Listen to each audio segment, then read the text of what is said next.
Hello everybody, and welcome to our Waterdeep Dragon Heist Dungeons & Dragons campaign! As you can see, we have a special night tonight, and we have some of our players dressed up for a fancy occasion. Before we get into the adventure, I'm just going to read a synopsis of what's been going on so far in case you've missed an episode. And remember, all our past episodes are on YouTube and your favorite podcast platform of choice. So last time, or a few weeks ago, at the very beginning, we met this avant-garde musical ensemble, Two Napkins Juicy. And they played their debut gig at the Yawning Portal to mixed reception, to say the least. They also met Marv the Kobold at this time, who climbed out of the Undermountain, intrigued by the sounds he heard above. After their performance, there was a bar brawl, and that was followed by a troll that crawled out of the ground, probably following Marv out of the Undermountain. Now, after the battle, you were approached by Volothamp Gadarm, who hired you to find his friend Floon Blagmar. I love these names. With the help of a newfound fan, Ennui, Two Napkins Juicy tracked down a group of Black Network thugs who apparently kidnapped Floon, but when they arrived on the scene, they found the bloody remains of a skirmish between both the Black Network and the Xanathar Guild. Hidden in the Black Network warehouse, you guys found not Floon, but rather Rainier Neverember, who's the son of the former Open Lord of Waterdeep. Rainier feared for the fate of Floon, his beloved, who he was worried the Xanathar Guild mistook for himself. When the city guard arrived on the scene, Rainier persuaded Captain Staggett, I've looked up how to pronounce that the heroes both saved his life and helped recover his valuables, which really were trade bars stolen by the Black Network. Tracking the Xanathars to the sewers, the heroes and Rainier managed to save Floon from a mind flayer who used a teleportation gate to escape. With Floon rescued, the group returns to the Yawning Portal, where Volo rewards you with a deed to a manor house. Unfortunately, it's a haunted manor house. You rescue a group of orphans named Jenks, Nat, and Squidly, and release the evil spirits. The only spirit left is Liff, the former bartender of the manor. Rainier, he came to visit you and see how you're settling in, and he offered to help launder the trade bars for a share of the profits, which you decided, maybe not, and going to see if you have other means of doing a similar thing with those trade bars. During the next couple of days, you were approached by strange messengers, such as snakes, cats, and paper birds, interested in hiring the group. You went to the Emerald Enclave as Natel wanted to convince them to help her kin in Hartsvale. You saved a group of farmers from magically enchanted scarecrows. After Natel joined the Emerald Enclave, she received the Charm of Restoration. So I will give you the details of that later. It lets you cast Lesser and Greater Restoration a limited number of times, and then it disappears. Reconvening at Trollskull Manor, the group's attention is brought back to a paper bird, inviting them to an opera and possibly an employment opportunity, not an unemployment opportunity. And our story will begin tonight with Two Napkins Juicy preparing for their formal night on the town. Now, normally we introduce our heroes one at a time, but our cast has created a special treat for you where you will see some artwork by some local artists and some creations that Jack helped create on Hero Forge and some voice work by our cast and crew. So here we go, everybody. Please enjoy. What's up, everyone? My name is Krizik Blackknuckles, but you can call me Krizik. If you want to call me Blackknuckles, I know a great spot for a bar brawl, you weak-kneed mouth breather. I'm a goblin barbarian, and you can usually find me in the underground biting pits of Waterdeep. Swing, swing! Take that, you slimy rat! Ha ha! If I'm not there, you can also find me playing trumpet at the Yawning Portal with my band, Two Napkins Juicy. We're pretty good, I think. Anyway, if you... Hey, who are you calling tone deaf, you weasel face? Come here! Oh, hello. My name is Marv, and I am a kobold. I'm also a cleric for the kindest, most gentle and beautiful five-headed dragon goddess in all of the realms, Tiamat. I have left my home cave to travel the surface lands, spreading her good name and blessings. I've quickly made some new friends, and now, every night, we make different noises together that some people seem to enjoy. Natal Burden hails from the city of Hartsvale, tucked into the meadow below the mighty ice spiders in northern Faerun. She split her time between the forests, growing her druidic abilities, and the city, where she grew up on heroic tales of her cousin Tavis Verdun, a ranger of legend and renown. Though she's still young for a Firbolg, she begged her cousin and guardian to send her on her own adventure, hoping to create a safety net for his cousin, and hopefully help curb her habit of playing pranks on the advisory council. Tavis has sent her to Waterdeep to join the Emerald Enclave in order to bring back knowledge back to the city of Hartsville. Her hometown has seen an increasing amount of dark creatures come down from the spires, and need help to find the root of the problem. My name is Valtreya, of House Margister. But trust me, being of noble birth isn't all it's cracked up to be. I'm constantly asked to use my sorcerer's abilities for the good of the family, Valtreya. Well, sometimes the difference between good and evil isn't always clear. As an Aasimar, this causes a bit of a moral dilemma.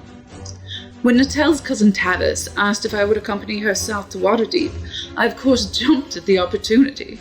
I would finally show my family that I don't need their constant supervision to succeed. Plus, someone has to keep her out of trouble. Hey, Ennui here.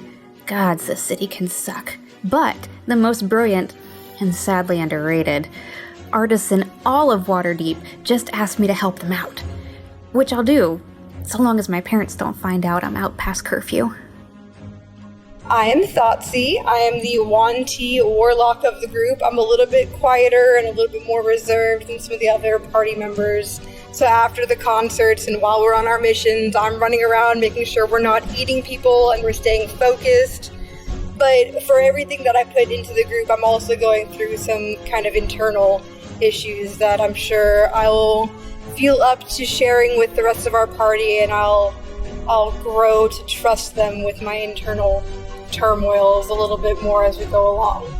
My name is Sneezewort Gurgleguts. I'm the finest goblin bounty hunter in all of Waterdeep. Nobody knows this filthy city better than I do. If you get a fugitive you need captured, I'm your man. Goblin. I'm not one of those fancy rangers who prance around the forest all day. The cobblestone jungle's where I roam, honing my investigation skills at the Sneezewort People Capturing Agency. If you want my help, bring gold. Bring jewels. Maybe bring food. But, no dogs. And we're back for Fancy Formal Night.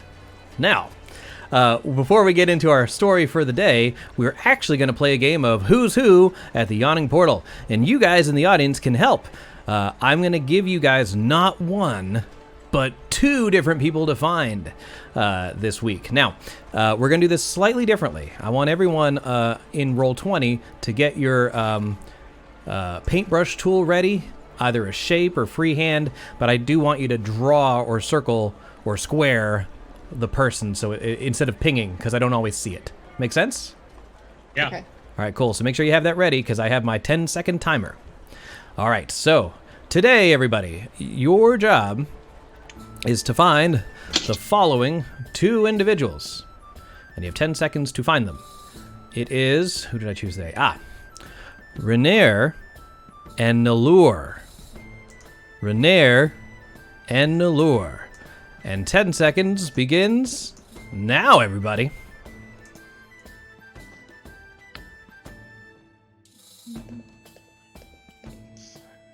Yeah, is this Renair?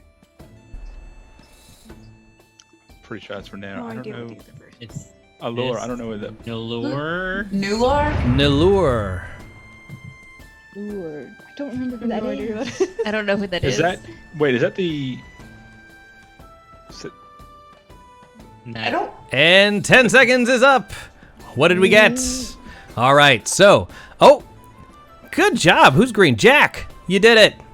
That is Nalur, the beholder. Okay, that's what I with thought. The yeah, little with the little brain puppy on his lap. Yeah. Bottom gotcha. yeah, bottom section there. And you guys find Renair. So that rewards you guys with 2 inspiration to start off the bat. Good job. Good job, Jack. Thank you.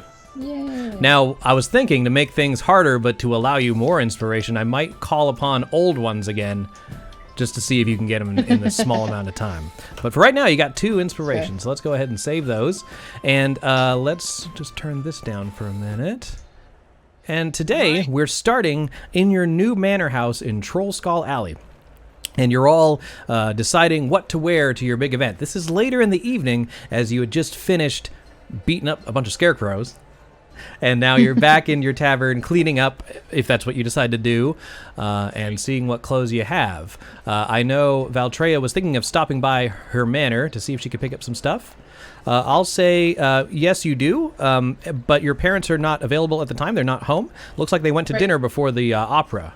But if there's anyone else at the manor house or villa that you run across, that's cool. But you'd have to let us know who that is.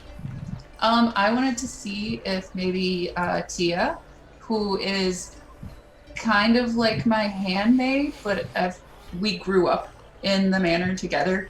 Her mom worked in the kitchen, so she's more like my best friend because we were always, running through the house, causing trouble, maybe stealing cakes. Who knows? And Alistair, who is the butler, and he's been there my whole life, and he might have covered for us when we stole the cakes if we brought him one. So I just wanted to stop by, pick up my stuff, make sure I look fancy tonight, and see if maybe they have some gossip that I might find interesting. Okay. Well, we'll say while you're in there talking to Tia, Tia's a tiefling, yes? He is a tiefling. Okay, cool. I'll tell you Alistair's what you discover. But in the meantime, I'm gonna call upon people individually just to tell me what your character is either doing to get ready or decided to wear. And then once we're done with that, we'll go right to the opera. Now, Ennui, you're gonna have to come up with a reason. Maybe you came to visit these guys at their new manor. So I'll give you some time. I'm gonna start with. Oh no, I got it already. You're ready to go? Well, let's start with you then. Yeah. Go ahead, Ennui. Because when Volo went to go get the magistrate to notarize the lease, the house title, getting it over, Ennui during her day job, and she hasn't really told the others. They might know that she works as a scribe somewhere, but I don't think anyone's particularly asked details. But she's kind of a low-level one, and so she was assigned to the notary's office that day, and so she happened to overhear Volo talking very loudly about all this, and so she stopped by to congratulate, and at that point, that's when they convinced her to begrudgingly come to the opera, because she's not as keen on this. Okay. So I like it. So, do you knock on the door? You go directly to the manor house? They know I'm coming, I guess, because I went home to change. Okay, sure, sounds good. So yeah, so I can knock on the door because I'm still I want to be polite. I don't think I'm in the group enough to be let me just walk on in, unless the door is wide open while they're cleaning. Well, it doesn't. I don't know if it fully closes anymore.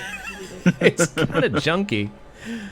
Yeah, I Don't talk about our house that way. I'm sorry, but I mean. I'll let the audience judge. I'll put a picture of it up there, but yeesh, needs a little bit of work. But yes, you all convene at the manor house now. Valtreya, what you notice or what you learn from the people you're talking to is that there's issues with violence of different factions throughout the city. The city guard has been finding bodies of these different Black Network and Xanathar guild in battles all around town looking to claim different turf as their own. Tia does tell you that she noticed that the family was trading with a rather strange individual who had a snake and a winged snake tattoo on his hand. Oh, good.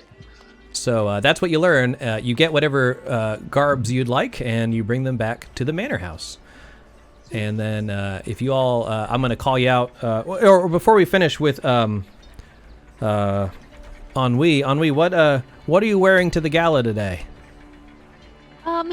It's kind of an extra nice work outfit. So when, she is doing things at Castle Waterdeep and has to scribe for official events, the big one sort of things, she's got an outfit that she needs to wear for that. So it's very nice looking, but it obviously doesn't look as fancy as someone who's higher class.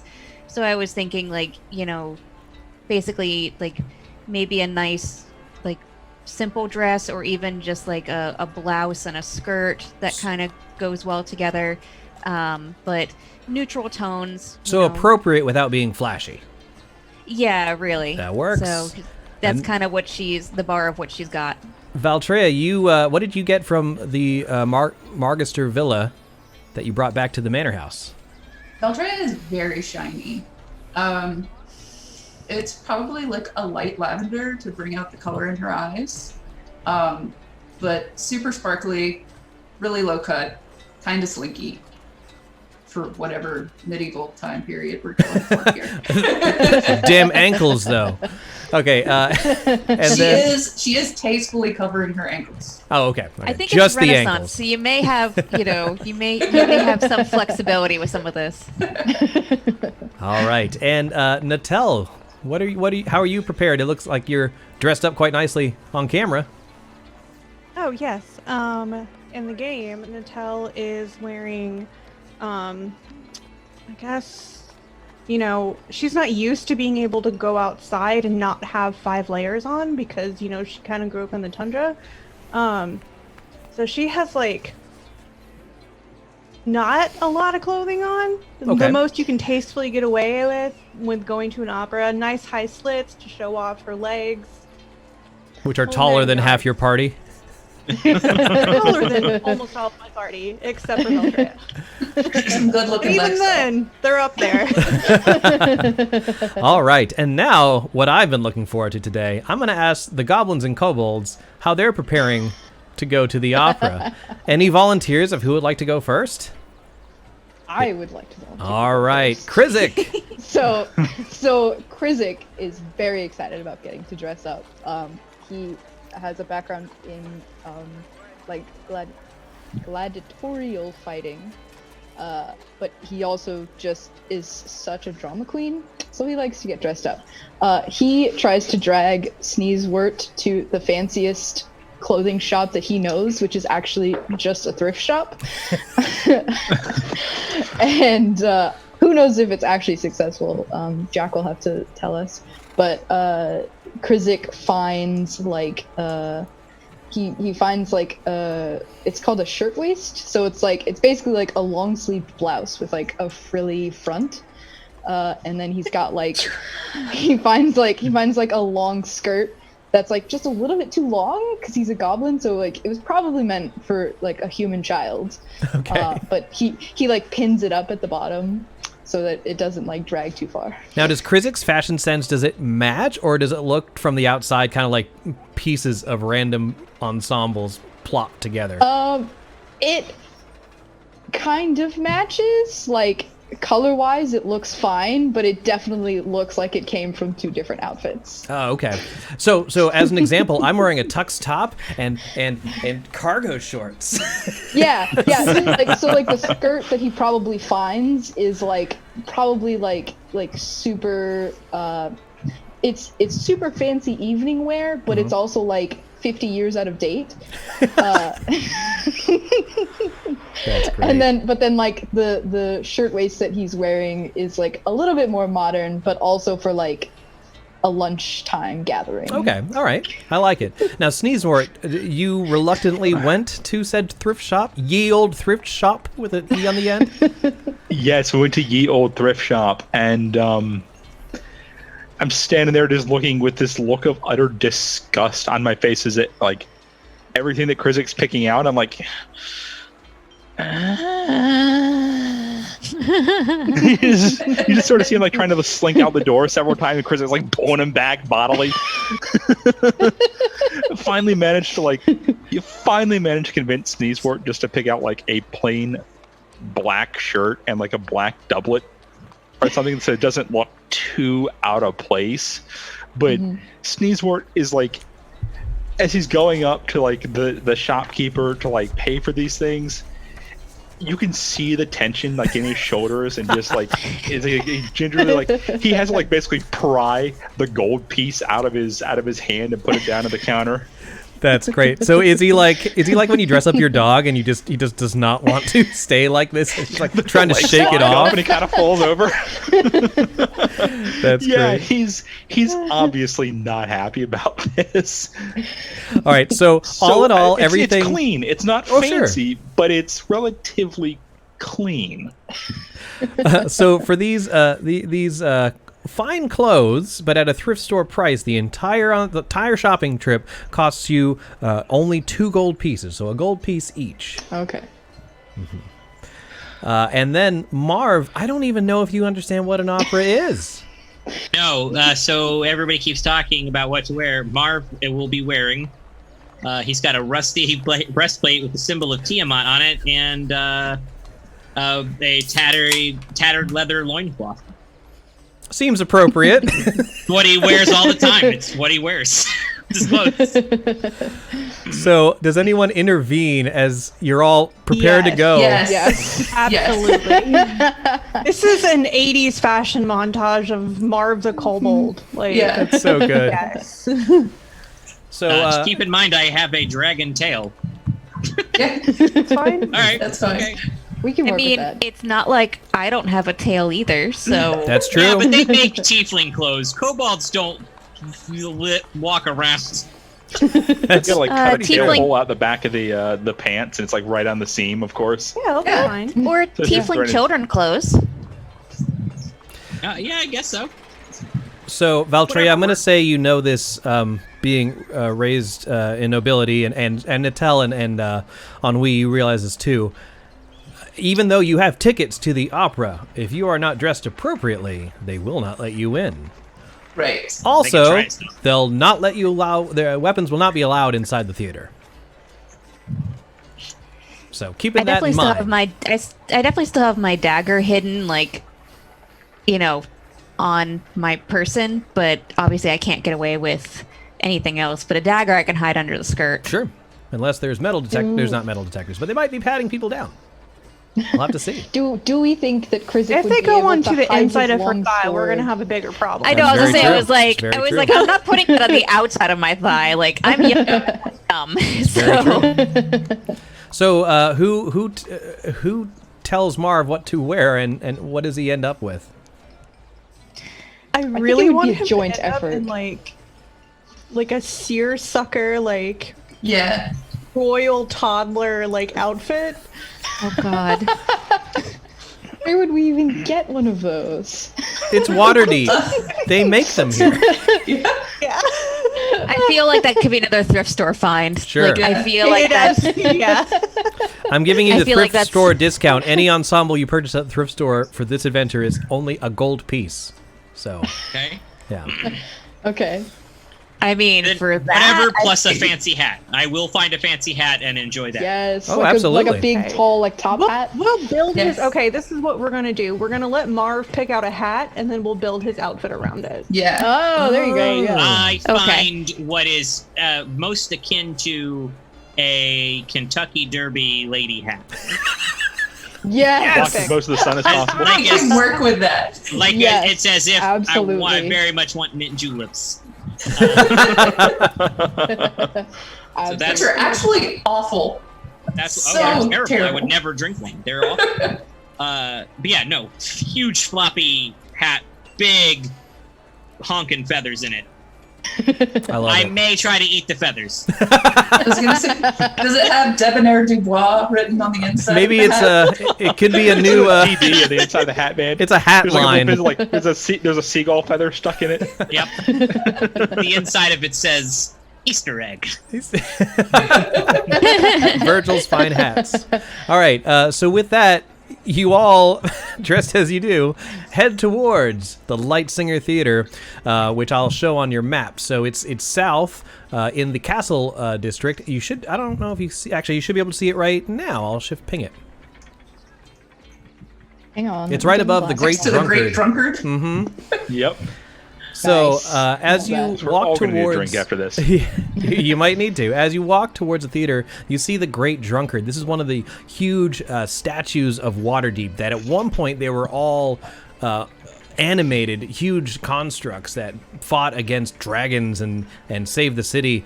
But when the magic ran out, some of them they all just sort of stopped in place and they're immovable. The Great Drunkard happened to fall over at this time. He was an axe-wielding warrior, but he fell back. So he's kind of he looks like someone who got sloshed and fell over, and they built a tavern on his lap. So there's a 2-story pub on his lap.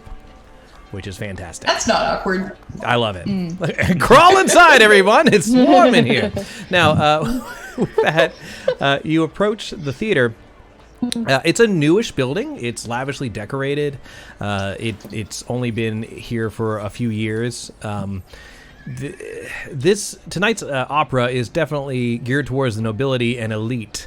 The fact that you have tickets at all should either, give you a sense of importance, or maybe it'll arouse suspicion if people are wondering how you guys came up with these tickets. As you approach, you see that there are city guards located around the theater as various noble families and the elite clientele are let in at the door. It looks like they're checking people at the door. Anything you would like to do to approach that before it's your turn in line? Do we notice anything as far as like how they're checking people that we should be aware of, or is there anything that seems suspicious, or are they just like doing general ticket checks kind of thing? So that's a good question. There's a few people that are checking the tickets, obviously. That's more of the ushers that work at the theater. The guard itself is collecting any sort of weapons that the people might be bringing in. A lot of rapiers and fancy. It looks like a lot of people are having these more for show than actual protection.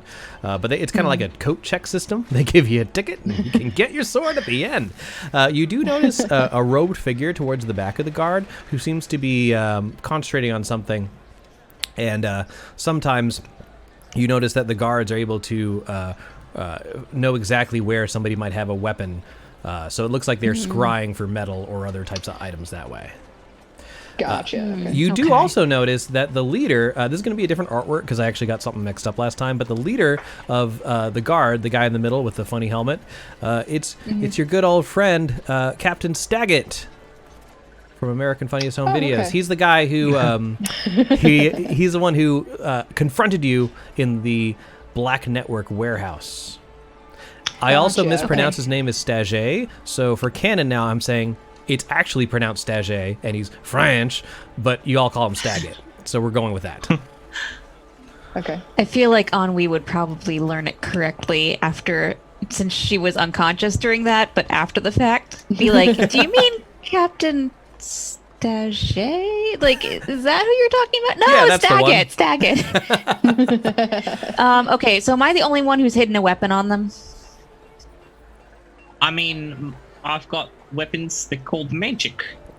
That's true. I don't have any. Because if I'm supported noticing that they're scrying for metal, they're gonna pick up my dagger. So I need to think of something. Yeah. All right, you're approaching closer to the line. You notice that Staget, he's looking around. He sees your group approach, as even though you're nicely dressed, you do have a slight presence to your group as you approach. And he seems to be thinking to himself, where have I seen these guys before? Like he hasn't come to the realization yet, but it's coming. Can I, just to clarify something, we are in the same day that we had the fight with the scarecrows? Correct, but you all have had what's equivalent to a long rest. Oh, so I do have my spell slot back. Correct, yeah. The only thing I'm keeping is gotcha. time of day. Okay. Gotcha. Okay.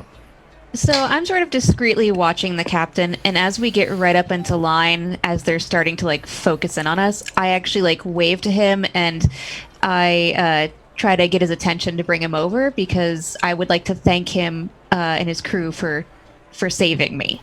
Okay, so as you kind of wave him over, he's talking to us as we're creating a minor diversion here. Okay, so as you wave to him, he looks at you quizzically and he looks behind him like, it's that tiefling waving at me, and then he says to one of the guards like, go see what she wants, and then one of the guards goes over and pulls you out of the line and brings you towards him. Yes, you look familiar. Yes, I was in the building the other night, unconscious with my fellows over there, and I believe I owe your group some thanks because, as I understand it, you're the reason that I am all right. One of your crew gave up one of their health potions to help me. All right, with that, he starts thinking, like, oh, yes, I remember you now. Yes, you were with that Never Ember fellow, yes. Yes, Oh, yes, I don't remember your name, I'm sorry. I am Captain Staget, and welcome to the theater. We always appreciate when people notice our good work around the city. Please, enter. And with that, he just thank easily you. lets you go, and the rest of you wonder, like, "Oh, what did she say?" As you're moved through, the valet, he looks to you. He looks at Valtreya, and then he looks up at Natel, and then way down at everyone else. And he says, Out of curiosity, how tall is this guy? he's like 5'11". With my heels on, like my legs are taller than him. Just my legs. That's so good. With that, he says, That's amazing. "Tickets, please." And he holds out his hand And- expectantly. And I demonstrate by handing out my ticket, and that They're way. being offered at 3 different heights now. It's like normal human height, goblin height, I just dangle Nuttell. mine down in front of his face. Yeah. All right. Anwi actually kind of gathers them all together and hands them to him so that he can have them all in one spot to count and go through. Okay. While he's looking at them, he's looking at them very closely to make sure they're not counterfeit, wondering why certain individuals would be allowed at an opera of this class. Now, with that, as he's scrutinizing them, 2 men approach from out of the theater towards the valet, put their hands on him. It seems like they've been drinking a little bit, and they say, "Hey, they're good. They're with us. Come." And you see it's Renair and Floon. He's like, "Friends, please. Come inside. Come join us." And with that, the valet continues with, he's like, "Okay, fine, you guys go." And he continues with the line. Have you heard of Tiamat? Maybe a little bit later, Marv. Right, I mean, there's always time. You're right. There's always time for the good word. All right, Yes. Valtreya, you hear Floon mutter to Renair, "Oh, by the time this is over, everyone will hear Tiamat." And with that, you continue onwards to. What does that mean? You head towards the main foyer of the hall. It's quite lavish. It's luxurious. You can see that there are private boxes around the outside of the theater. You can't, from the way they're angled and your location on the floor, you can't see into them. You do see there are figures in them, but you can't make out any details. Your note said to meet at box C during the intermission. Who's Boxy? Oh, it's a location, Marv. All these areas have location markers with letters. So we're meeting someone at their I've location. been in a box before. I don't recommend it for most things. And I kind of take a moment to try to, because I'm trying to be helpful, and I'm also still like fangirling the group. So I'm just like not thinking about everything. And I'm like, well, okay. So, but do you see how some of these little balconies, they're kind of shaped like boxes without the lids, and so that's how they label them. Oh, that's the best kind of box to be in. It doesn't have a lid. You can get out of it. So Exactly. with this, you head towards your assigned seats that are on your tickets, which are on the floor. Valtreya, before you go, you do see a little further in the distance your mother and stepfather. Looks like they're heading. They're talking to some of the people there with chit chat, and and then they're going to be moving back to their private box as well. So you can decide now to either see if you can get up there before the show starts, or you can wait till a more opportune moment. That choice is yours. I would probably go up and say hello and let them know that we were here, and take Natel with me. Okay. Oh yeah, I want to go see Mama and Papa Valtreya. I haven't seen them in quite a few years. All right. I so believe I've been assigned to make sure the group stays put. Yes, please. That's my job. Thank you, Anwi. So the 16-year-old is looking around going, sure, I'll babysit. Hey, where are you going? They'll be right back. It's all right. Am I getting snacks? you could get snacks. Oh, I want a churro. They might have churros. It is a magical land. Oh. Everybody knows how good churros go with the opera. Wait, is there actual, like, can we actually get snacks? I think it would be great if you did. I don't know what they have. You I'm tell gonna get me. snacks for Marv, because I know he's not going to be able to sit still throughout this entire thing. Yeah. I think getting any of snacks will also keep Sneezewort happy. Maybe a little coloring What book. you to assume Sneezewort's not going to throw a snack. Very food motivated. My brain, because of my background in opera, is sitting here going like, wait, But I know we're in the Renaissance, but the time period we're pulling the snootiness from is Victorian, so like food and things, and just don't Yes, mind me. they would have churros. in We also Victorian throw era. fire out of our hands You're here. right. So with that, I'm just Ennui, you kind of wrangle the crew and get towards your seats, or maybe snacks. In the meantime, Natel and Valtreya head towards where Valtreya's parents are talking with some other noble people. And as you approach, you see Avilda, your mother. She kind of glances your way, sees you, and then does a double take. And she says, "Oh, Valtreya, I never thought I'd see you here. Your father and I have died to take you to the opera, but you never seemed interested. Who is your friend, or do I already know them because of backstory?" You already know them because of Good. backstory. It's good to see you again. I love our backstory. It is a good backstory. It has all the stories in the back. So, with that, you she asks what you're doing here. You see Othavir, your stepfather, just sort of smile. He's always happy to see you, no matter what kind of trouble you get into. And then He might have caused some of it too. he might have caused some of it too. He looks That's at nice Natel to and he's know. like, "Natel, it's good to see you. How's your cousin doing? Or was it your Tavis uncle?" is very good. He was very, very kind to let Valtreya come down with me to come see your city. It's been a while since you've been up in Hartsvale. "Yes, I'll need to come visit again. I hope you girls didn't get into too much trouble." And then he kind of whispers behind his hand. He's like, not. behind his I'm hand, he a whispers, complete "Be sure to angel." tell me about it later." Hardly any at all. Yeah. So with that, Avilda says, "Well, we better get to our seats. The show's about to start. I'm very excited for this production. It's been a while since I've practiced my giant." And with that, they head towards What? their their private box. Got a 15. I'm trying to get out of this. I'm trying to stealthily get away. It's like So- sliding out of his seat, like trying to do that little thing where like the kids like slide in their seats and hope the adults won't notice them. Do I need to like roll a perception or something on him, or Not quite yet. Not quite yet. We'll say you're keeping a close enough eye on him that he won't be able to escape yet. With that, the lamps in the foyer start to dim, and now you know it's time to head to your seat.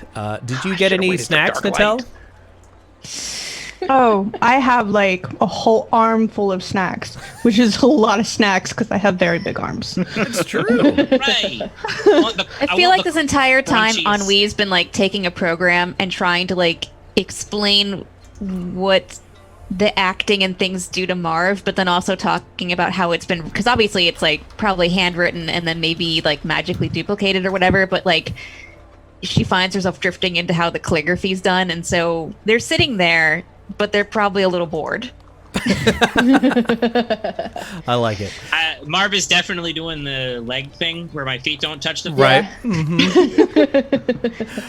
Does Ennui drink, Sarah?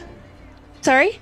Does Ennui drink? Because I know like the drinking age in this age is probably like fucking. It's like 5. But Yeah, I mean, I think she probably would. Yeah, I think she would probably drink a little bit, but not a whole lot. Like, I get the I impression get her she's a like lightweight. You have half to, a or cup you'll of get wine dysentery. because I think she's still a child, and for watching the goblins and Marv. Yeah, and it's also, I feel like she would be really nervous. Like she would be nursing that drink the entire damn opera because she does not want to like screw up in front of you guys again, because she already feels like she messed up last time. So Well, I wouldn't call being murdered failing. I think that was done to no, you, but not from her own personal perception. I see. That, and I'm not entirely sure how tieflings are viewed in this. Like we kind of discussed before, that she's sort of pushed into the back I think offices that a lot the of times. people you're hanging out with, you're probably okay. Yeah, but I mean, there would be that like nervousness of like, oh, these are people who are like.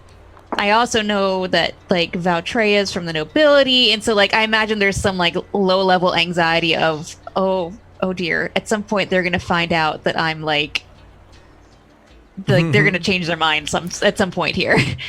So as these thoughts go through your mind, Natel and Valtreya make it back to your seats. The lights dim in the theater. The curtains open, and the music begins. Sarah, I'm sure you'll recognize this, but it's open source, so I can play it. For some reason, this magical realm sounds very Beethoven-esque, so we're going to continue. I actually have the Twitch because I'm running the Twitch stream. I actually have it muted because I don't want to have this. So yeah. As the music begins to play, you see different actors join the stage, and they begin to raise their voices very aggressively as they tell this story. However, their voices are very guttural, very low-pitched, and you're having trouble deciphering exactly what they're saying, except for one in your group who happens to speak giant. Oh, I haven't heard an opera in my native language in such a long time. You notice that the giant characters are played by elves and humans, and the human or smaller creatures are played by gnomes and halflings. So there's a scale to this. As they're going through because they couldn't have full-on giants hunts. Well, not this many. No, not this many. It wouldn't fit. They couldn't find a single Verbolg for this. Well, maybe you need to audition. It is a traveling show.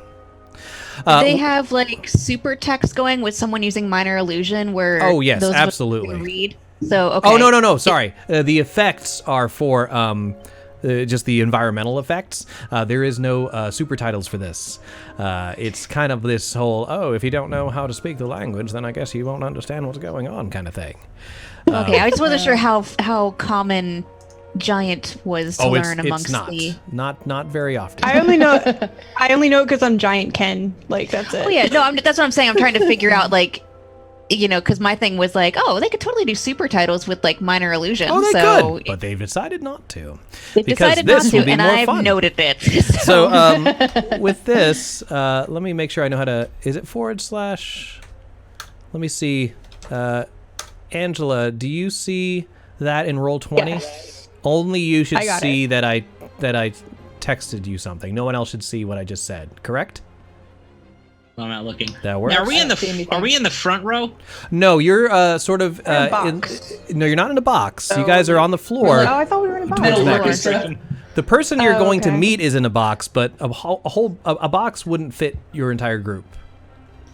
Yeah, but actually that means we've got better seats than the boxes. That's true. So here is the synopsis. People just pay more for the boxes. Here's the synopsis for the first part of the play as it develops.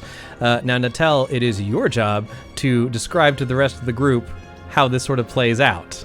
And I'll help as I can, but you'll know the story, and then you kind of have to convey it. Here we go. Here's the first bit.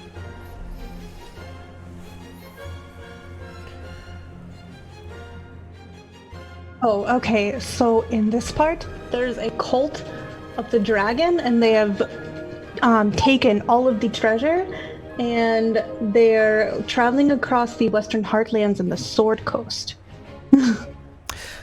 Now, it is important to note that in this play, the antagonists are the Cult of the Dragon. They're definitely the bad guys as they're robbing and pillaging and singing about it in this play. Does anyone have anything running through their minds as they're seeing this? Sneezewort, you might not have seen a pillaging that involves singing before. No. Sneezewort's looking for entrances and exits. He's like looking behind him to see if there's any sort of like discernible doorway. I gotta go to the.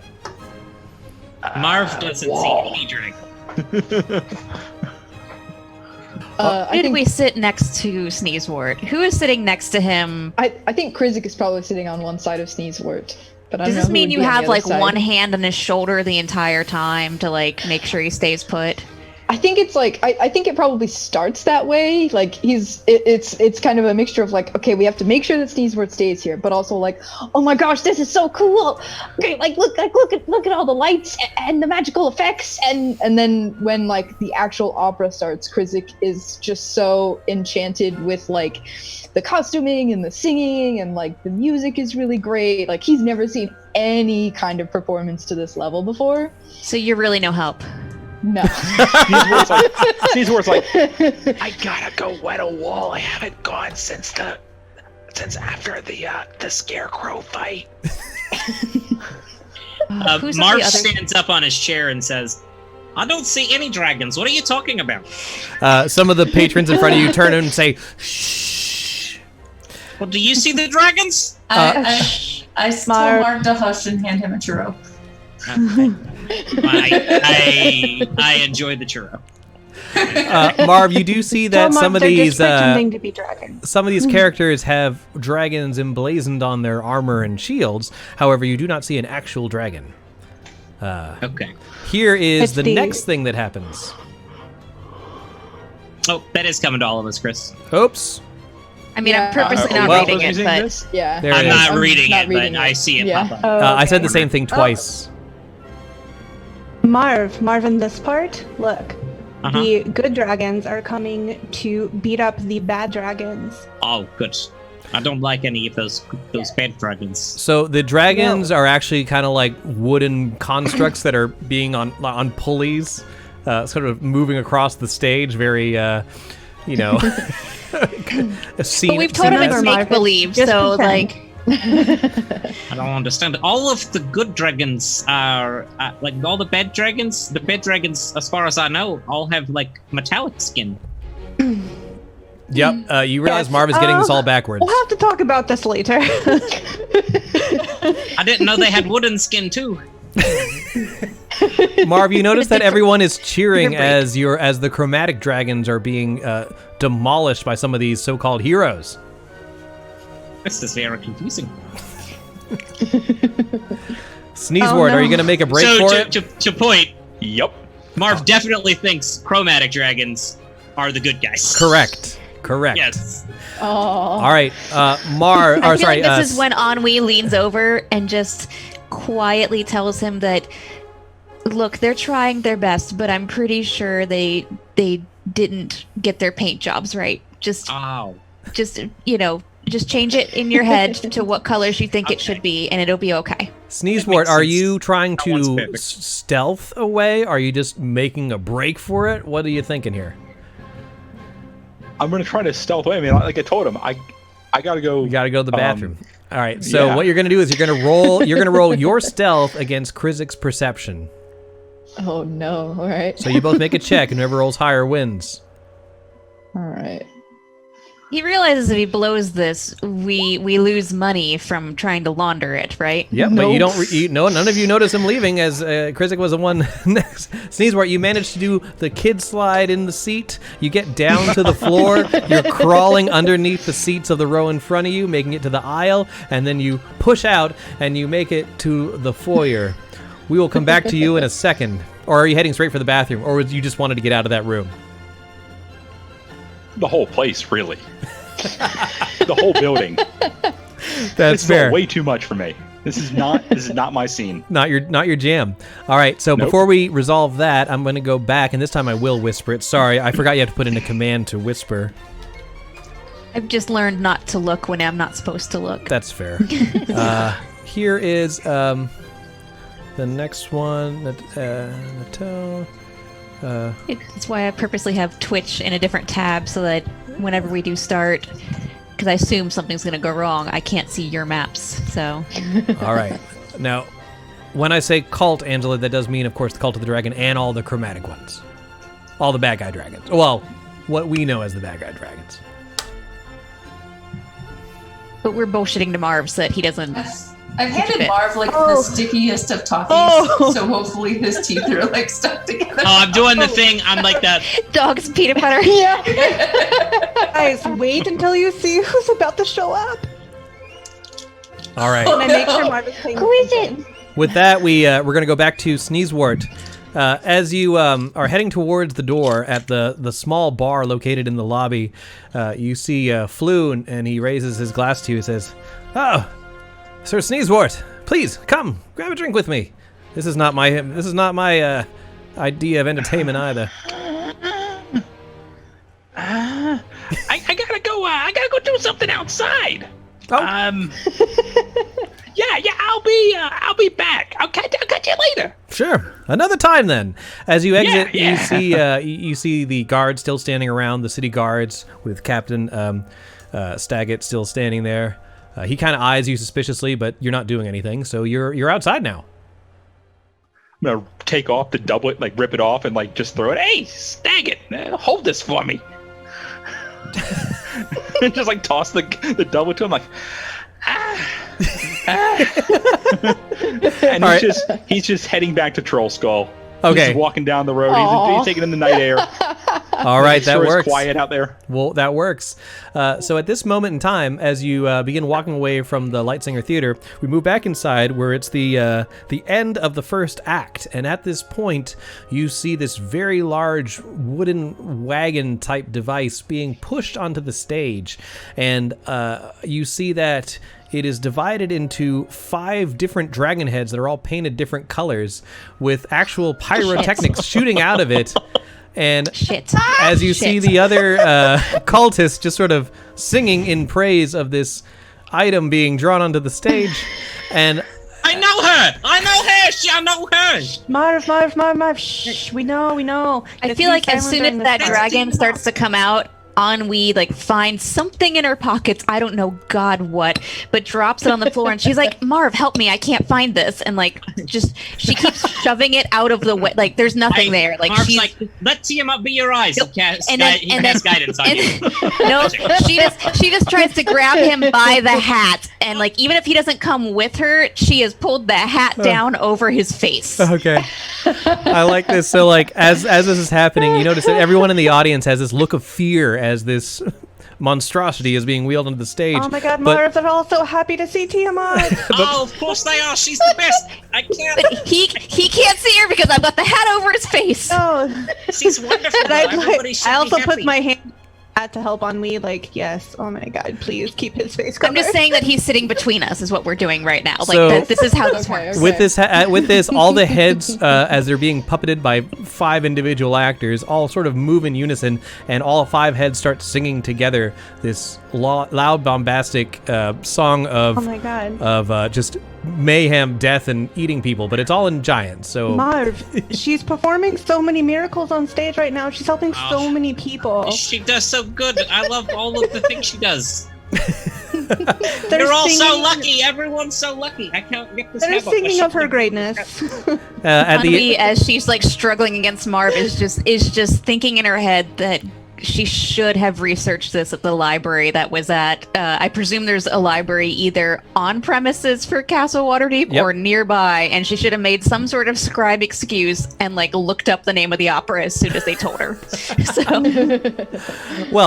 So with that, after the aria of Tiamat, the opera first half comes to a close, and the curtains close much to thunderous applause.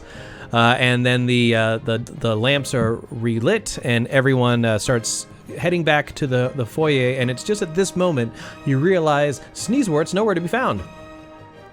I'm just coming up from the ground and letting go of Marv's hat, and I've just got like a dip pen in my hand. I'm like, oh, found it. Thanks, Marv. Where is he?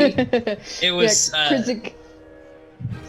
So, Krizik, you've been talking to Sneezewort the whole time, but at some point he left. Yeah, so at the end of the first act, Krizik finally turns to the side where Sneezewort was to start chattering on about oh my gosh, how amazing that was, and sees that he's not there, and he does the he looks under the seat and he turns to everybody else hey, where'd Sneezewort go? He was sitting right next to you. Did you not see him leave? Did he go to the bathroom? I mean, we were talking the whole time. He loved it. He was great. I don't know where he went. Loved it. All right. Maybe he went to the bathroom. Where is the bathroom? While they're talking, I'm going to try to get up on the stage. Very good. No, absolutely not. All right. No. As you try and sneak towards the stage, Marv, roll your stealth versus Natel's perception. Sure. I mean, didn't Natel just have a hand on him too? Yeah. He's little. It's hard to hold on to. Let's see what happens. 17. All right. Okay, my perception is a +5. Okay. And I also cast guidance. Okay. Oh, nope. Oh, nope. Serious? With that, Marv, as you get your hat adjusted, you dart. You see the red tail of Marv going through the seats as he moves towards the front of the theater. And Like the raptors in the second Jurassic Park movie. yeah, exactly. You start making towards the front. You see Marv leap onto the stage and move towards through the curtains, trying to find the center of it. Marv, do you make it through before the patrons, before the ushers grab you? I'm gonna try to call for Tiamat, like, hello, Your Highness. So I feel like as soon as he makes the aisleway, what is the range on thaumaturgy? I don't know. I was gonna say, can I try and grab him? No, he's out there. He is currently on the stage. 30 feet. Oh no. Because I was You're thinking farther if than I 30 feet made away. ground tremors, I could knock him off his feet, but I'd have to get him before he gets 30 feet away. You could definitely use thaumaturgy to make a loud noise and distract the audience. I don't know if we want to do that either. I'm trying to think at of this subtle ways point of getting him. the ushers have grabbed Marv by the arms as he's yelling for Tiamat and pull him off the front of the stage. They lay him down and they pat your head, and you hear one say to the other one, "That's the ugliest child I've ever seen." And then they walk off. Can we see the ushers? Yeah, can we hear the ushers making that comment? I stand up and I'm like, he's mine. Can you please bring him back? Thank you. All right, awesome. So with that, you're reunited. At this point, you have two options. You can either continue with what you were going to do, which is to go to the whatchamadoodle, the box, or you can see what happened to Sneezewort. You should be worried because literally none of you have any idea where he went. Yeah, Krizik Also, wasn't he the contact? Yep. He's the one who got the bird, but He left and he was the contact? Are you serious? Yes. Yep. Yes. What? He was the one who picked up the bird and read the note, but it wasn't specifically addressed to anyone. Oh, Yeah. okay. Oh, I thought Alright. it was. it wasn't No, I think addressed it was to just anyone the- in particular. All it said Yeah. Renara says you're a good bet. If you're interested, come to the opera and meet me here. It didn't. Yeah. It wasn't Yeah. signed by anybody. Yeah, because I would think that because those notes, at least for me paying attention to the last game, they seem like it was just whoever picked them up, they would show up around different people. So I don't know if he necessarily was the contact, but it would have been nice for him not to bolt, because I feel like Ennui, having tried to keep him in his seat before the show started, is he's probably fine. He probably bailed. So at this point, you know that it's not the longest intermission of all time. Let's go up there. Yes, we need to go to the box. Okay. All right, leaving Sneezewort to his own devices, you head to the box. Head that direction. As you do that, you walk up to the second level and you move towards the curtains where it says box C. You open it, and inside there is a small box that could sit probably 4 people comfortably, but there's only one figure in here. He turns around, and you see this rather large, rotund, fancily dressed gentleman who comes before you. He turns to one and he says, "Oh, you all, I'm glad you made it. You must have received my bird." Yeah, we did. In the note, you mentioned Rainier. What did Rainier say about us? Well, he did mention to me that if you are an adventuring group looking for work, I may be able to provide that work for you. You Well, see, you I know who we represent are. Who are you? I represent a group known as the Harpers here in Waterdeep, and if you are interested, I might be able to propose an audition. Your favorite group. Your favorite group. Wow. All of a sudden, we're bugging out wasn't a bad idea, was it? And he says, Renee says you're good people, and there's plenty of work here in Waterdeep, and I'm the primary contact here, so if you'd like, I can, if any of you are interested in joining, I have a small mission in which you can prove yourself. Are you still around? Figs would have definitely taken you out by now. Things must not go well for him. I'm not very interested. I already have a faction that I belong to, but if any of my friends are, I'd gladly accompany them on this journey? What do the Harpers do? Oh, what do we not do? We just make sure the people that are in need of help, we are the ones who help them. Those of them who can't help themselves, we save them from the dark dealings of the Black Network as well as the Xanathar here. Sometimes the underdog needs the help of adventurers like us. Oh, well, that sounds very nice. But if you don't have the stomach for it, I totally understand. Just know if you change your mind. I live south of Mount Waterdeep, and he marks on your map where he lives. Feel free to ask for Mert. But if you're not interested now, I'm going to get back to this play. I can't wait for those adventurers to just slay Tiamat. It's my favorite part of the play. Oh my gosh, yes, they're about to worship Tiamat and all of her miracles, I know, and I leave. I feel like there was a moment where, like, Ennui is like, because she's hearing that they're helping the people who need help, and she's very disillusioned with watching the government going on, where she's kind of looking to the others to see what she's not going to step out and kind of say it on her own that maybe she's interested in this, but at the moment they talk about Tiamat, she is with Natal and is like, I'm so sorry, we have to get, like, just, help and take Marv right out. Take Marv. Right, it is time to get back to our seats. Thank you. We'll get back to you. Usher him along. Krizik like steps forward like to ask more questions, and then like sees all his friends are leaving. He's like, "What? We'll talk to you later," and follows them all out. All right, on your way out, you hear Mert whisper in his breath as he turns back towards the place, like, "Oh, they don't make him like they used to." And with that, you leave the box behind, and you head back. It's hard to recover from Chalice and Chains. Hey, they never did anything bad to you guys. They just didn't help as much as you has like. problems. So with that, you head back towards the foyer to get back to the front level. That's when Valtreya remembers, oh, maybe I could see my parents in their box on the opposite side. Or maybe we can head back to our seats, but time is short, so... Have we seen the lights? Well, not yet. They haven't given the warning. I would say they can magically flicker the lights. Oh, no, so they can flicker the lights. They did that at the beginning. But they have not given the signal yet. You probably still have about maybe 5 minutes tops. Yes, my dear. I'm going to go back so I can translate for them. Yeah. I'll go by and tell my parents it was good to see them again, and that I have some things that I'd like to discuss with them. Perhaps afterwards we can meet up at the manor. All right, so you head up to their private box. You allow yourself in. They greet you warmly, and they say, "Oh, if you'd like to sit with us for the second half of the opera, you may. What is it you wanted to talk to us about? What cannot wait till later?" Oh, I don't want you to miss any of the show. We'll talk about it when we get home. Very well. I want you to meet some of my new friends, and I should get back to them. Oh, sure. It'd be great to meet. If they're anything like your friend Natel, I'm sure we'd like them very much. They're nothing like your friend Natel. Definitely something.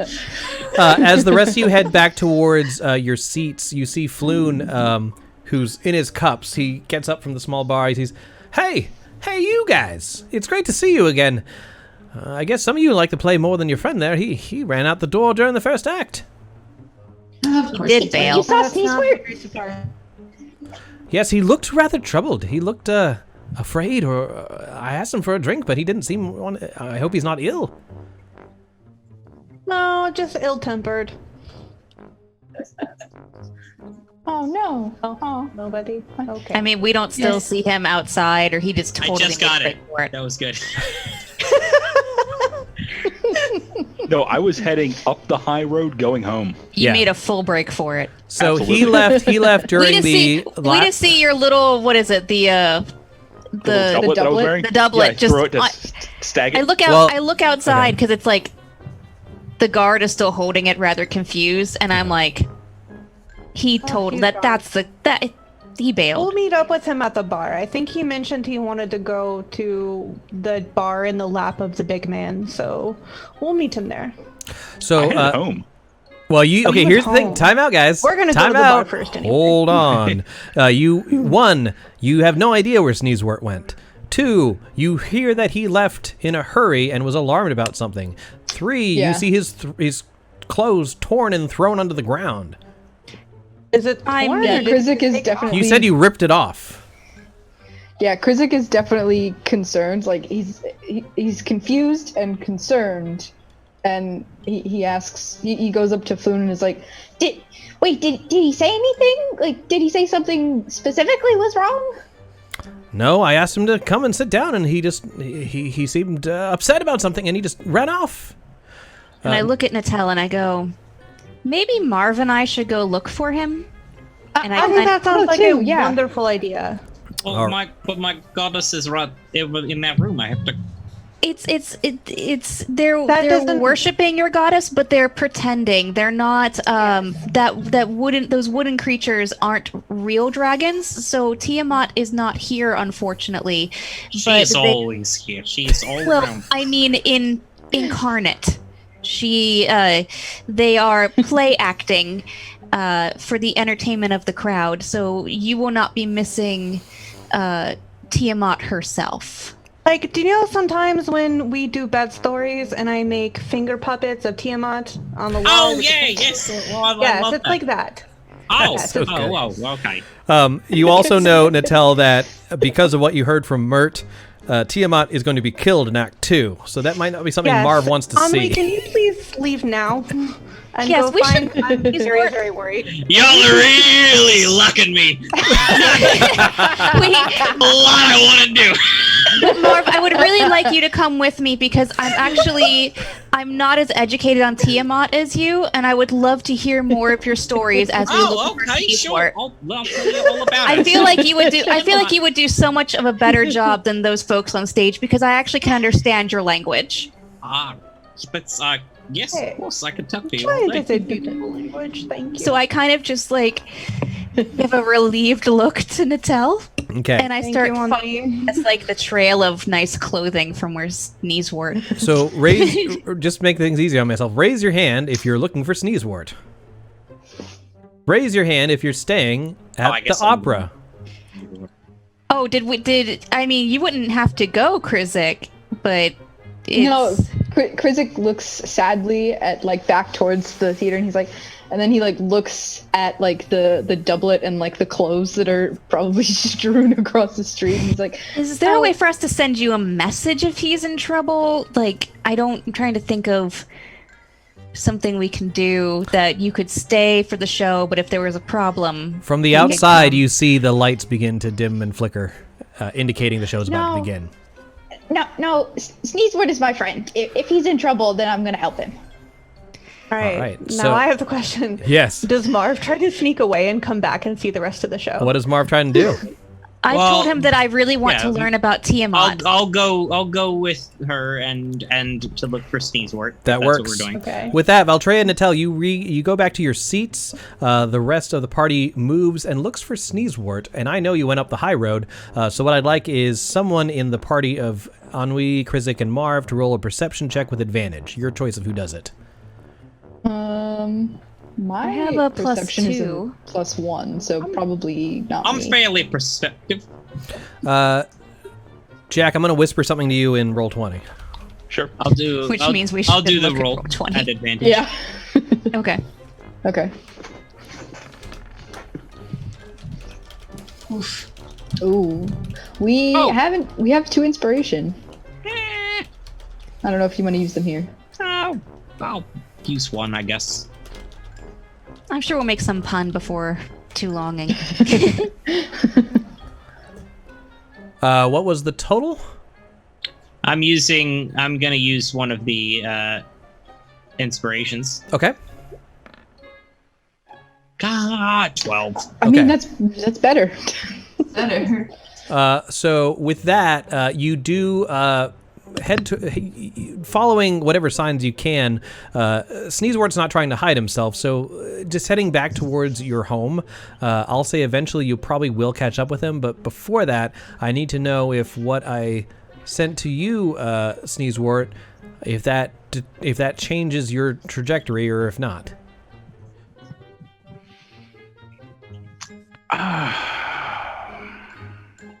Or it could be you see this right when the rest of the group comes to you. I think I'm probably just gonna stay out of it for right now. Honestly, that's not my fight. That's fair enough. And I'm just trying to get away from this area. I am thoroughly uncomfortable. I don't like what's going on. He's so 1000% done that he's just like... he's just done. Yep. So I'm going to say at this point, with just the uncomfortableness you've been placed in, the weird clothes you had to wear, and just your overall stress of this situation, you've grumpily marched towards home. More of a sulking kind of like grumpy fit more than a march home. So you're not too hard to catch up with, as the rest of you see the very upset, grumpy Sneezewort heading back towards the manor house. He can catch up with him, but he doesn't look happy. Well, I notice him, but at the same time, Marv is telling me everything there is to know about Tiamat. Well, she's got these 5 heads, and each one of them has a different color, but they're all the same wonderful goddess, and she is so kind and generous and caring, and she wants everyone to just be their best selves. And as soon as Krizik spots Sneezewort, he shouts, he's like, Sneezewort, there you are! Are you okay? What's wrong? What happened? And he runs up. Just too much. Just too much. I don't like that. I'm not built for that kind of thing, and I'm not doing it. I'm not even pretending with those people. It's too much. I feel like at this point, Ennui is like, there's the fangirl has turned off, and she's like, "You had us worried for nothing. You left. We found pieces of your clothing. We didn't know if you had been kidnapped or dragged off, and you just pieced out and didn't tell any of us." Yeah, nobody takes goblins willingly. Let me tell you. I'm fine. I appreciate your concern. I do. But nobody worries about goblins. Nobody takes goblins. I just had to get out. Now Ennui uses thaumaturgy and makes her voice 3 times as loud and goes, "You could have told us." Oh, I'm so glad my mom can't actually do that. Oh God, me too. I think my mom can. So before, Krizik jumps in and he's like, well, hold on. I mean, we were worried, yeah, but Sneezewort's a grown goblin. He can take care of himself. I was worried about him. He didn't tell me where he went, but he can make his own decisions. And I'm like, thanks, Krizik. I'm like, that's fine. But if he informs us of those decisions, we wouldn't worry and chase after him. We would just let him go and chill out at home. On the other foot, I'm pretty sure I made it clear I didn't want to go. That's not wrong. And at this point, I sort of look at Sneezewort because since I wasn't involved in all of this, I just kind of came in towards the end. I'm raising my eyebrows I was goblin handled. No, Krizik definitely. Krizik he looks like.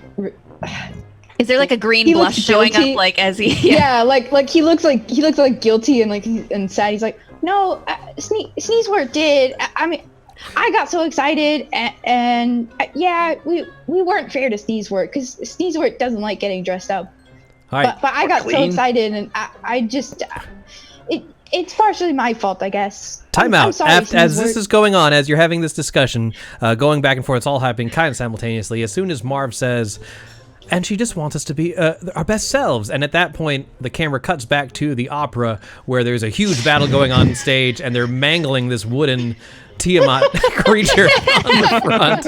There's fake the red silks that come out of people's bodies as to emulate blood. I just look at Valtreya and I go, "We do not speak of this." No, I know what you're talking about. Tiamat saved everyone. At the end of the second act, the heroes manage to slay the cult of the dragon and prevent Tiamat from being completely reborn into the world, and everyone applauds as good triumphs over evil. So sad I wasn't there. And then you see everyone starts leaving their seats. You see a couple of stagehands with these like long-handled brooms pushing the wooden remains of Tiamat off the stage. And at that point, We're you gonna all get guiding bolted so hard. God, I'm so glad we made you leave. So at that point, you leave. You're on the way out. You see Renair and Floon as they exit. They say, "It's great to see you guys again. Maybe if you guys get that old tavern up, we can all have a drink together. Let us know if you need any help. Again, we do owe you our lives." They leave hand in hand and wave to you as they head out. Valtreya, you see your parents walking down, and they see you and they smile and move up to you, Natel, and they say, "Now, daughter, what was it you wanted to talk to us?" And as they start leading towards the exit.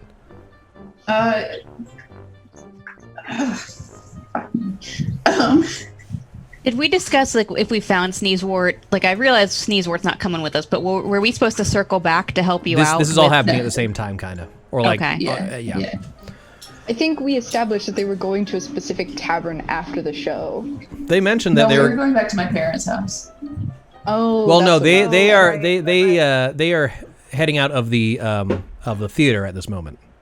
Right. Right. So what are you saying to them? I'm just asking how things were doing, and perhaps we could stop by the house later. Oh, if you'd like, sure. It's always open to you. However, me and your father have other plans for the evening. Probably not something we should talk about in the. Yeah, we could just, come by for dinner tomorrow or something. Well, I can see if we can open up a schedule. You know, we're very busy. We have business, but when we are available, we will send word. Where can we find you? Where are you currently staying in Waterdeep? Well, we actually all just got a really nice house together. It's called Trollskull Manor. It's not too far from the manor. With that, as soon as they Trollskull Manor, they both look at each other and they say, "Oh, it's a bit of a fixer-upper, but if anyone can do well, it's you. It's you." So Absolutely, nothing is beyond our grasp. with that, she put your mother puts your hands on your shoulders and says, "If there's anything you need to tell us, you can come to us. We're here, but we're here now. Are you in trouble?" Oh, no, nothing like that. It's just, stuff that would probably be better discussed at home. All right. With that, they say, "Well, very well. We hope to see you soon." And they leave arm in arm, heading towards the nightlife after the show. With that, you see walking back. I guess if they manage to, let's say they manage to convince. Sorry to railroad this. We're gonna say you guys are all kind of heading back towards each other. Can we say that? Is that fair? I think we said, you don't have to come in for the opera, but we were gonna grab a drink afterwards. Do you want to at least come grab a drink?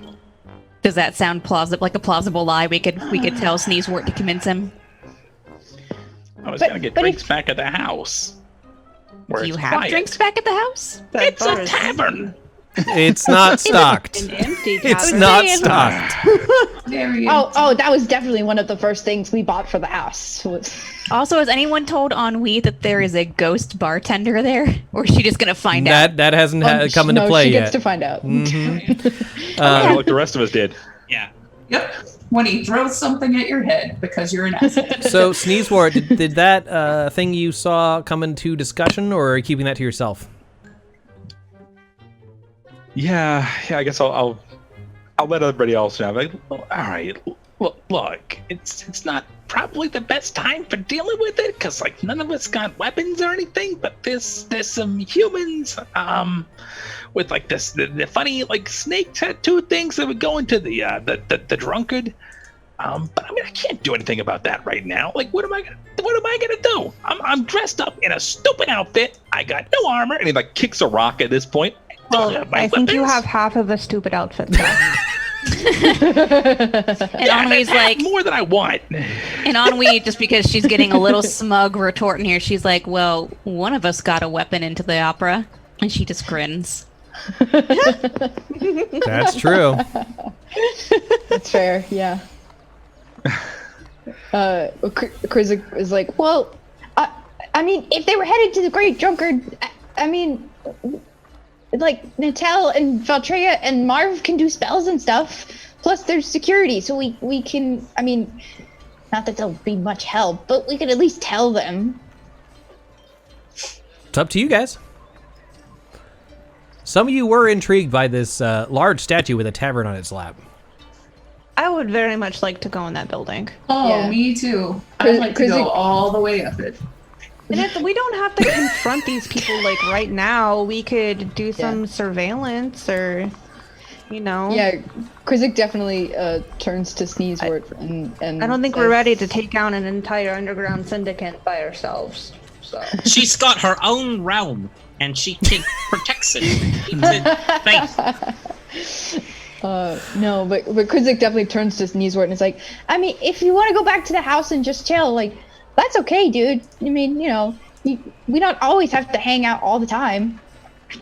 Oh, is that a slightly sad Krizik thing that you just said? I think it's Krizik trying to be supportive because like he definitely wants to hang out with all of his friends all the time, but he's like, okay, maybe they don't want to hang out all the time.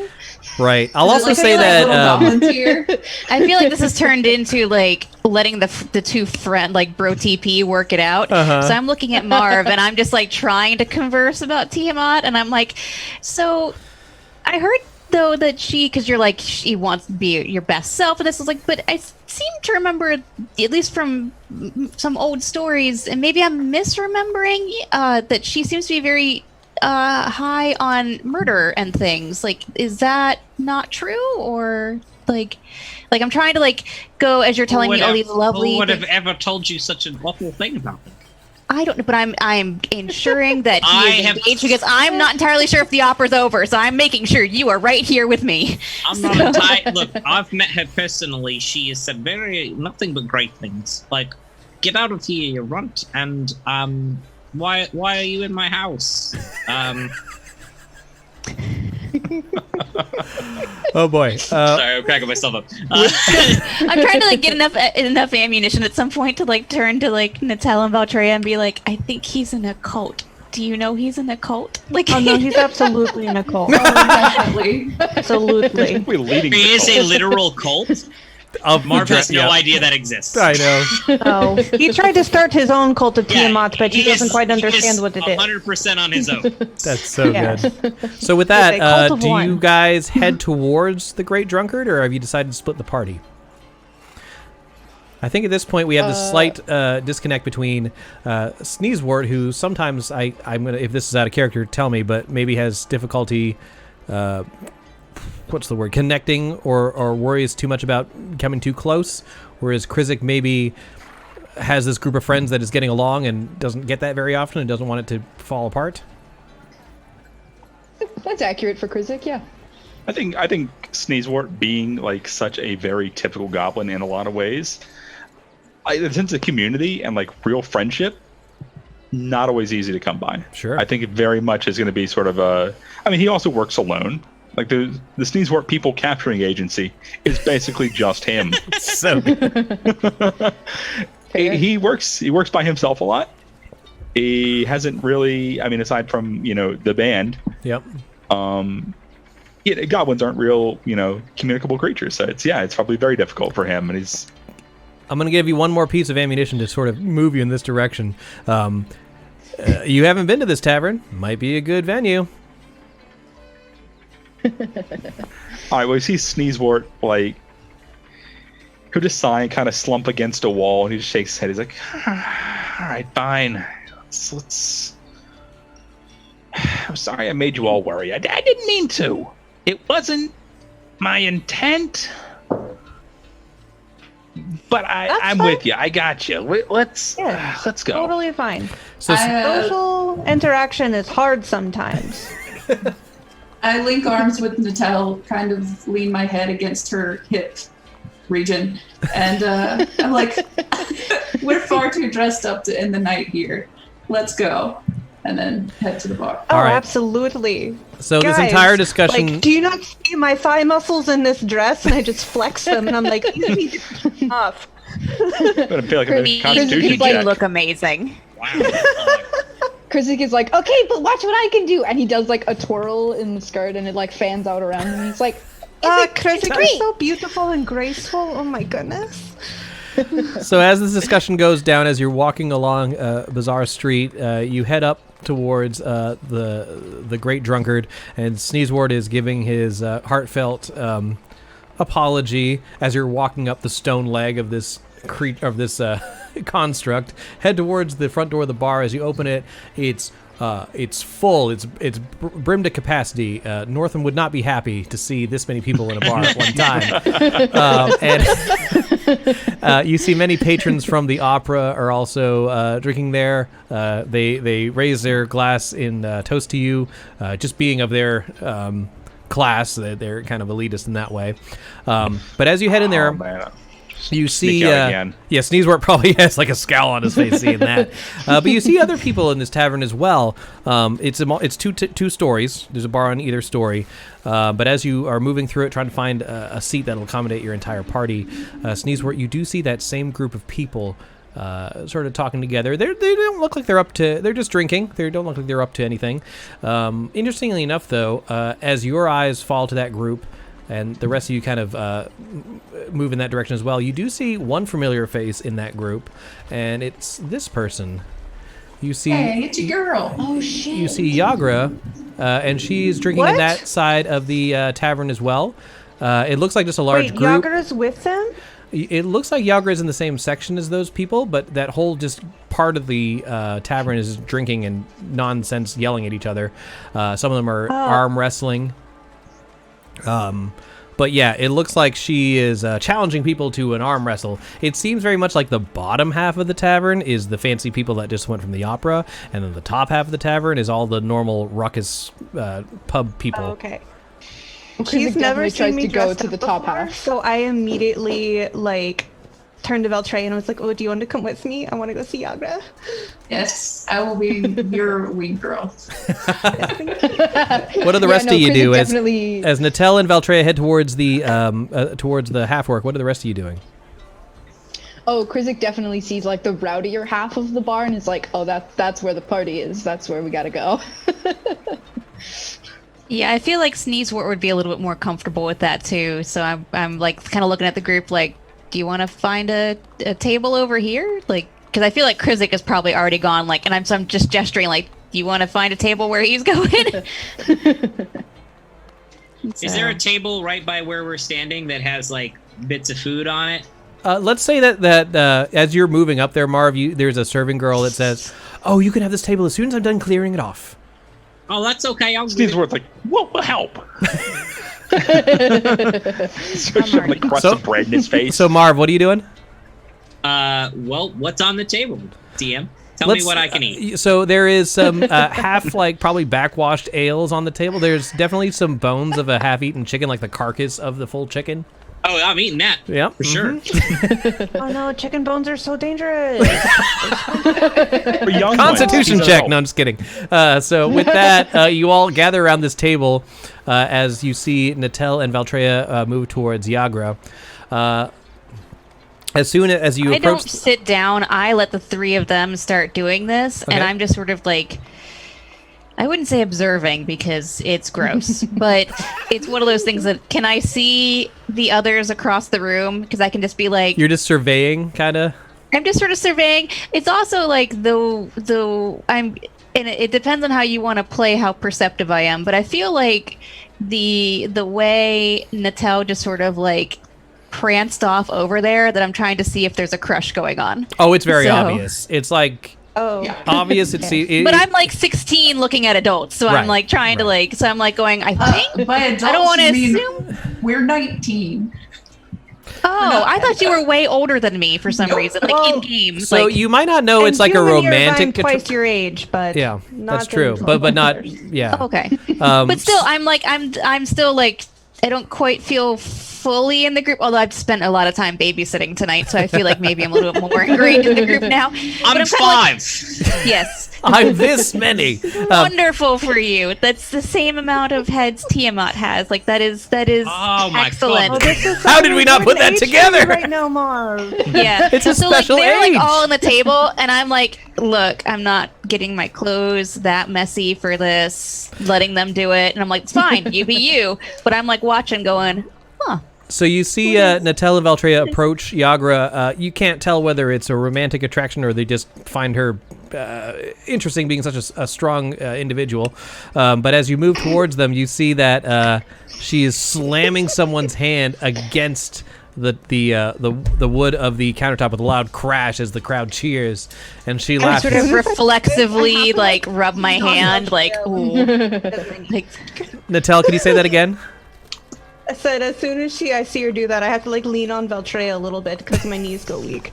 All right, she looks around and yells, "All right, who's next?" Oh, I raise my hand and I'm like, oh, hi, Yagra. All And I right, go she and looks sit down. towards you and then kind of does a double take, kind of gives you the whole like looks and ups and down, ups and way ups, you know. And she says, "Natel, I didn't expect to see you, and well, you look like you must have come from the opera. Am I right?" I did, and it was in Giantish. I haven't heard that language, and since I left home, it was very nice. All right, I wish you could have been. A small smile like creeps upon her face as she's leaning in to listen to you more closely, but then the rest of the people start begging, is like, you know, test your strength, and just like hammering on the table. And with that, she shrugs and she's like, well, we got to give the people what they want.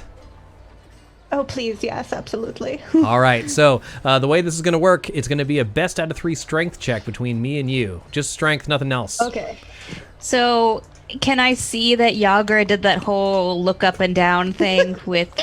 Yeah, it's Okay. obvious. Like both Natel and Yagra think they're being a little discreet, but they're not. They're not right. So, are they within 30 feet of me? Sure. Yeah, it's not a big place. For fun, can we say they are? So yeah, as Natel sits down across the table, I'm just gonna slightly dim the candlelight around her, so she's got this lovely, like, soft lighting going on her. For her arm wrestle, yes. let's go. Yes. All right, so guys, we're gonna do 3 strength checks. Or not 3, but it's best out of 3. It's like rock paper scissors. Everyone good? So here we go. Oh no, my character sheet stopped loading. Come on, load. You can do it. I trust you. I just got a message saying that Roll20 disconnected. No, not again. It wasn't working I earlier. think mine's fine. Oh, mine's good. Okay, let's see. Can you bring up your character sheet, or did it screw up? Oh, me? Natel. Yeah, I have it up. All right, cool. I'm rolling my strength. Your strength. Round 1, fight. I got 22. Oh, 21. Oh, that's so close! Wow.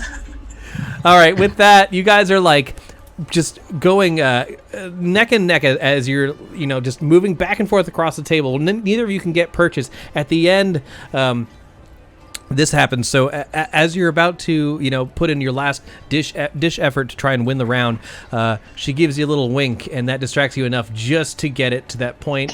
So it's more on her side now. Round 2, ready? Oh, Fight! very scared because that was probably my one good roll of the night. I got a 3, you got a 4!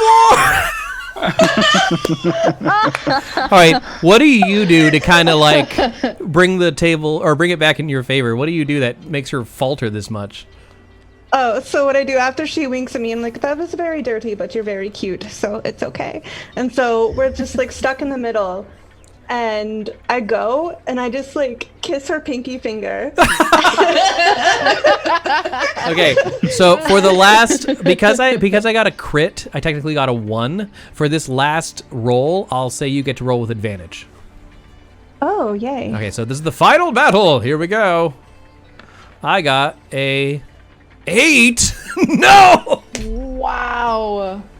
The soft lighting and all the winking and Yeah, stuff. I gave you the advantage for sure. Yeah. As you just completed your most erotic arm wrestle of the and with this, you slam Yagra's arm against the table. And with that, the whole crowd goes, "Oh!" and they move away as they're sad that their champion got dethroned. With that, she rubs her arm. She says, "Oh, I gotta say, you're the only challenge I've had this whole night. It's good to see someone that actually knows how to wrestle." And with that, she says, wait, no. Before she leaves, because I know I haven't seen her in a while. I'm like, so I know we only used to see each other at the Yawning Portal, but I have my own house now with the rest of my friends at Troll Skull. Shit, I forgot the name of our house. Troll Skull. Troll Skull. And And you Manor, yeah. You should come see me, and I will show you around the neighborhood, even though you probably already know it because you've lived here your entire life. I don't get to But I'll show it to you again. She says, I don't get to the North Ward very often. Oh, I see your friends are here too. And by She looks neighborhood, over I mean and it's that is just what the I call my three bedroom. like all over the table. They're just like lining up the scraps as the poor serving girl's trying to get the chicken off the table. You're just like playing monkey in the middle with her.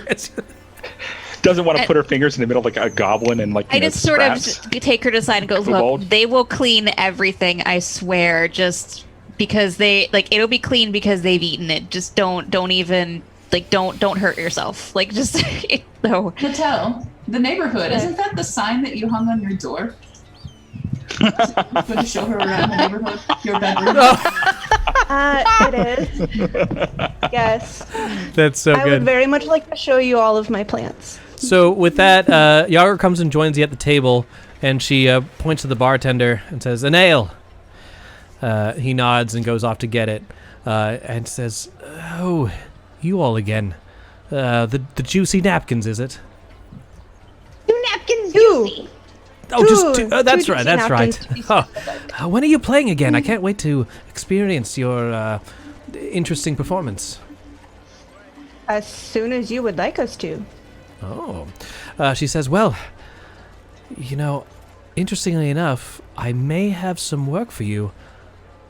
I can't promise, but would you do me a favor and meet me at the Yawning Portal tomorrow around noon?" Where? Yeah. She's speaking to all of us, or just my lanky friend? She's speaking to all of you. She's sitting at your table to sort of, the whole group. Oh, yeah, absolutely. Sure. There's Wait, like bits is of this? chicken. I'm burger. sorry, I completely spaced out. Was this Yagra talking? Yagra's talking to you, yes. Yeah. Oh, okay. Yes, I will Krizik be elbows there. Natal like, yeah, I'm sure we'd love to go talk to Yagra tomorrow. Yeah, it's. What time will you be there? Oh, let's meet at noon, right at lunch. Okay. For the record, the soft lighting has followed Natal. Like the rest of us all have normal lighting, but as she's moved, I've just transferred the thaumaturgy over to. All right, Yagra looks around like, is it getting darker over here? It's like, but it can't quite put the pieces together. It shrugs it off. With that, the bartender brings a gallon cask of ale and plops it down on the table with a few mugs, and she's like, "All right, drink up." And with that, she passes the glasses around. You all, celebrate the evening, your first big night on the town after leaving your new home. A few more talks into a few drinks in. You talking to Yagra. You can tell that she's definitely interested, but something about the North Ward is kind of like she has this aversion to it. Not like she doesn't like it. She just doesn't feel like she belongs in that place. Much the same kind of feeling that Sneezewort got from over here. It's okay. Our house doesn't really look like it belongs in that place either, but we're That's working on not it. wrong. So with that, you make plans to meet Yagra at the Yawning Portal tomorrow at noon. After cheersing, she gets another gallon of ale. She pays off the tab for everybody using her winnings from the arm wrestling, and then moves on. Between the two of you, because you beat her, she did earn more money arm wrestling. Even though you beat her, the amount you would have done would just be a small amount, so you probably would leave it as a tip. It would just be copper and silver. I wasn't in it for the money, so I don't really care. Yeah, you're in it for the booty. So with that, you bid her Yagra good night. You head back to your manor house, and with that, everybody, we're going to take a quick little break, and then we'll reconvene the next morning as the heroes will return to the Yawning Portal. Thanks for watching, everyone. Be right back. And we're back, everyone. Good to see ya. Welcome back. Our heroes just got back from the opera, Sneezewort's new favorite pastime, and they have reconvened at the Troll Skull Manor and have gone to, are going to rest up, get ready to meet Yagra at the Yawning Portal at noon the next day. Ennui, do you tag along? Do you head back home? It's past curfew anyway. Well, I've told my parents that I was going to the opera, and they were like, "Oh my gosh, that is such. How did you get tickets for that?" Like, I'm Exactly. sure I played that off. Okay. So I think I could easily go home. As far as if they want me to come tomorrow, I don't know. What Like, do you guys she would be think? a little uncertain, so she would just be kind of like, "Do you need help tomorrow?" Or maybe she would just like, "It's okay if you don't, but like if you want an extra set of hands, no. I don't." Ennui, Or extra you're soft lighting, like I kind of like joke for Natal, but yeah. You're always welcome to hang out with us. Yeah, no, we would very much like for you to join us tomorrow. Oh, okay. Yeah, I can do that. You're one of us. Yeah, you were such a great Let help me- when we went down into the sewers. Like, that was great. But I like. Also, you just did me a very big solid by making me look very pretty in front of Yagra, so yeah. I mean, you already look amazing in that outfit, but I figured that soft lighting couldn't hurt to help her really notice it. Valtre, did you say something? Yeah, I was gonna see if Fala delivered my special seeds that can only come at night. Yes, absolutely. Let's say that happened. Let's say it happens right now, or like early in the morning, like before dawn. And Fala says, "I'm sorry it took me so long to harvest these. I want to make sure you had the best sample, and I kept them out of the sunlight. So here you go, and here are your seeds or whatever else I owed you." Yes, thank you so much. I really appreciate it, and thanks for delivering. Oh, absolutely. It's just across the street. I hope to see you all soon. Goodbye. And with that, she leaves, and now you have fungus in your hands. I give them to Natal and ask if she would secretly grow these in the basement for Marv as a Oh surprise. yes, I will surprise them before it's time for story time. Oh, there's a story time. You guys know that Sneezewort and Marv, that their Live. room is the basement. We live in the basement. Yeah, Yeah, like, I've got one of the little corners of the basement. Yeah. that's why I they're- wanted it they're to be. sharing- That's why I wanted it to be pretty and bioluminescent. Oh, okay, okay. I Yeah. thought you meant secret, like secretly grow it in the basement. I'm like, we're Yeah. down there. Oh, no. No, As a like, surprise. I'm gonna secretly like, grow it before you get there, so it's a surprise. Oh, okay, okay. So your basement is we- pretty with fungus. So are we taking are we doing like a long rest before yeah. we head out to the Okay. Yeah. So we get home and I'm like, all right, I turned to Valtrin, I'm like, can you distract them for give me 10 minutes, that's all I need. So, And I sneak off to the basement. all right. So, everyone else is upstairs for some reason. Oh, you know what? Someone describe to Ennui how she learns that there is a ghost in the tap room. I was gonna say, I was like, for hilarity, have I gone home already, or have I walked Let's back say you towards just- this place? Let's say you just went right to Troll Skull Alley with everyone else. Like, as we walk in, as we open the door, and all of a sudden, this tanker just flies across the bar like it's been slid with great force and just smashes against the wall. And we're like, "Hey, Liv." Yeah, Krizik, as soon as they walk in, Krizik shouts, waves behind the bar as if Liv can see him, and it's like, "We're home, Liv! Hey!" I feel like Ennui is just stopped on the door frame and is kind of just watching, trying to figure out what's going on. But she saw the tankard fly and it's just Yeah. she's trying to kind of go, wait, It's not as bad as the other stuff that was here. That was worse. That was Oh, very yeah. dramatic. Are you trying to show off for our guest? So the room is silent for a little while, but as you move deeper inside, a broom flies off the wall and sweeps up the dirt that you tracked in behind you, and then slams the the broom on the ground. Well, We that's missed you too. oh, so you have a very clean ghost then. Oh yeah, Oh, he's yeah, employee that's of the Liv. year. Employee of the lifetime. And what's his name again? His name's Liv! Liff? Yeah, it's Liv. Hang on. It's like life, but he's not. Yeah, exactly. Without the E. I feel like Ennui is gonna try really hard and just be like, because she's like, oh, this is another part of the group. Okay, and she's like looking in the entirely wrong area for the ghost, and she's like, nice to meet you, and not even close. Not even. Yeah, Krizik points to, I'm assuming we left the picture on the wall, but he points to a picture on the wall and you can see like Liff and then a dwarf and a halfling, and he's like, yeah, Liff used to own the tavern. So once we got rid of the mean ghosts, he was the only one who stayed. So he just helps out sometimes. Oh, okay. That makes some sense, actually. I mean, we've seen a lot of magical shit. This is totally, I just imagine like he's the ghost from Angel that just lives in her apartment. Yes, it's very much like that. Good call. So as this is going on upstairs, Natal, you make it to the basement with the fungus. Yes. Is there anything special you want to do with it, or you just want to set it so it'll... So I go over to Marv's corner, and I gently talk to the fungus for about 10 minutes, and I help it grow and spread.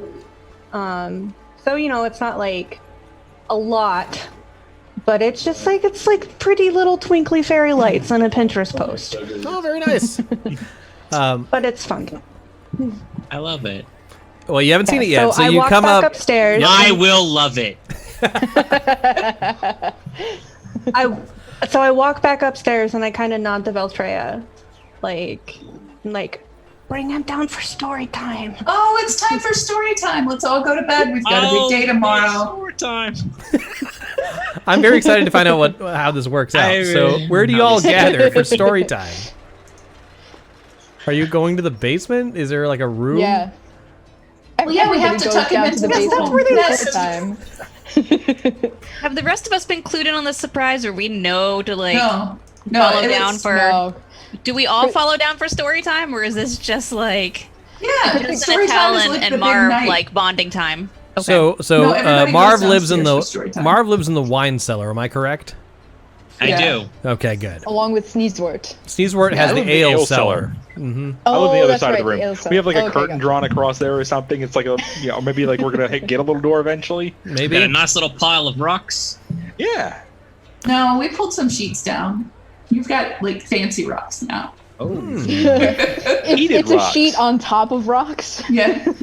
There's like one pillow. It's like here's a soft rock. They take a rock out of the hearth at night and like put it down in the center of the pile so it's warm. Oh, You, I like curl that. up on it. I like that. That's cool. What story are you the storyteller, Natal? Oh yes, I am. What story do you tell? I can do all of the voices. All right. What story do you tell the group? Story of the brave little flump. Oh yes. Oh. Although that session was frustrating, ending with the flump summoning was fantastic. Yep. that made my night. Stupidest thing I've ever done with my magic. Our tiny Eslo queen of demons. Flumps. All right. So Marv, you see these subterranean glowing fungi that you haven't seen since you left the Underdark, or the Undermountain, which is part of the Underdark, but still. Oh, they remind me of home, and I love them. Very good. So, Wait, where do these come from? They're amazing. Oh, I probably should be a bit more clean. If I'm growing fungus down here. Oh, there was a special present for you. Did we to not remind you get of the home. house inspected before we got the house? I mean, black mold is a bad thing. We shouldn't have. Well, it's not black mold, it's bright blue glowy mold, so It's it's a glowy good mold. thing. It's fine. Oh, it's the good kind of mold. I love it. Yeah, well, he It's saw a it in special the mold from No, Veltrea. this is amazing. yeah, he saw it in the shop. So he would. This is me talking out of character because Ennui knows none of this. Yeah, he knows where. I'm obviously I'm not saying it's black mold. That we didn't. right. Yeah. They're good jokes. No, these are correct. So- the best joke, man. The best. It's amazing. With that, you all turn in for the night. Ennui, I don't know if you choose a place to stay. I know Krizik took the master bedroom with its moldy, decrepit bed, but that he loves. Yeah. I mean, I'm Trina took assuming the the whole rest. fourth floor. Yeah, I'm assuming the house is actually still really dirty. Or Oh, have it's we cleaned shitty. part of it? It's the worst. Oh, I I think- think we've all cleaned our respective rooms. You can come stay in my greenhouse with me if you would like. Yeah, Krizik has definitely cleaned up his room a little bit. Like he's yeah. Okay, but is that like clean, or is that like goblin clean? It's probably somewhere in the middle. Because Krizik isn't like a typical goblin, so he's not gonna leave like the mildewy sheets or anything. Like he'll like sweep up and stuff. But Yeah. I mean, it's I do feel like at the offer It of has the greenhouse, prestidigitation, so her room is clean. yeah. Well, I also feel like at the offer of the greenhouse, because not only after seeing the fungus, like this shit is probably gonna be really pretty, but also. Tell me about Yagra, because this is adorable. Like, I feel like there would be chatting going on. Come and stay up with me, and I will talk to you about Yagra. So as you go to your respective You want rooms, to come? you do notice that a lot of the rooms you have cleaned and use prestidigitation to get the debris out of there. However, a lot of the wood is just rotted through, and there's holes in the ground and ceiling. Like, there's points where no matter how much you clean it, it's still a broken ass manor. The only way to fix it is to get construction going on. Yep. So you can have like a clean, shitty ass room. And the greenhouse is on its way. You got the seeds, right? You didn't get the full on plant life, I believe, right? No, I got her the seeds. The seeds. But But you're a druid. You have like the Captain Planet powers. So. Right. Yeah, So we'll say I'm they're not expecting sprouting. the full They're nice. ridiculous, but, yeah. but it would be started. It's on the way. So, You see the intent. yeah. And these are also like super rare flowers that you never would have seen before. That's true. So with that, is there anything else anyone wants to say or do before we turn in for the night and start the next day? Valtreya kisses Natal on the forehead and says good night and tucks her in and then goes upstairs. Good night, Valtreya. I love you. Do you guys yell like what is it? Like, good night. Waltons. Good night, Marv. Good night, Sneezewort. Good night. Good night, Sneezewort. Oh, no, it's like the Lost Boys and Hook. Mm-hmm. Good night, Neverland. All right, so you can definitely hear Krizik when he yells across the house. So yeah, it's just, he disguises here these echoes. His lantern. Yeah. So You see him like just knock the lantern like off. So as you're hearing these voices echoing through the manor house outside of the tavern, there's a couple of peasants that are running by. It's like, I knew that place was haunted as they run by. So the next morning, you guys wake up and you're awakened by a knock at the door. Sneezewort has had nightmares all night about being trapped in a room with people in funny outfits, singing and yelling in voices he cannot understand. Aww. Just like, leave, can you get that? On the flip side, Sneezewort Krizik, like bursts his way up out of the attic. He's like, Marvel I'm coming, I got it. Throws the door open. All right, What? you look to the left, to the right. You see a halfling with big mutton chops and bushy eyebrows. And he says, "Oh, good morning. My name's Broxley Fairkettle. Are you the new owners of this fine establishment?" Yes. Have I come at a poor time? Is there a better time I should come back? No. All right, with that, he says, "Well, my good sir, I represent the Fellowship of Innkeepers, and I did notice that this place is occupied again, and I wanted to know your plans. Do you plan on opening the inn, or is this going to be primarily just a residence? I need to know for the zoning, you know." Yes. Yes, you are. Oh, very good. Look, Well, it's early, okay? I mean, God, At what point do the rest of us get catch up here? We're living here, so it's a house. all right. He looks up and down. He's like, "Well, I have to tell you, this place is not up to code. If you're going to be an inn, there are many different renovations that need to be done. If you would like, I can get my guild to work on it. It'll take a few days, but I could probably get everything in tip-top shape for, 1,000 gold?" Okay, out of character though, No. if people have taken all these bedrooms, how is it possibly going to be an inn? It's I don't think it is. I think It's not. No. I was just checking. I was like, did I miss something? Yeah. Okay. What's look, it was a real rough night. What's your name again? Oh, I'm sorry, sir. My name is Broxley Fairkettle, and I represent the Fellowship of Innkeepers. Broccoli. Okay. Yeah. Broccoli. Okay, got it. Bad time, but I mean, it's gonna be a good time. But yeah, we're living here. We're gonna get the place fixed up. We just gotta we're working on yeah, we got some money coming in on it, and we're gonna work on it. But yeah, it's a look. I could tell you all about the night I had, but I don't think you want to hear about it. I'm sorry. This seems to be a bad time. I tell you what. Yeah. I will send some workers to you in a 10-day. How does that sound? No, thank you. You're downstairs. Yeah, no, it's I'm underneath the floorboards. I can... That's true. really, yeah. The wine cellar, probably like where it is located, like it's probably right underneath that front door.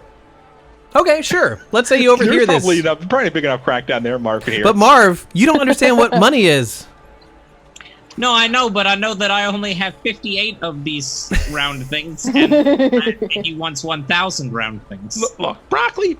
Okay, we'll tell you what. We'll converse with the rest of the group.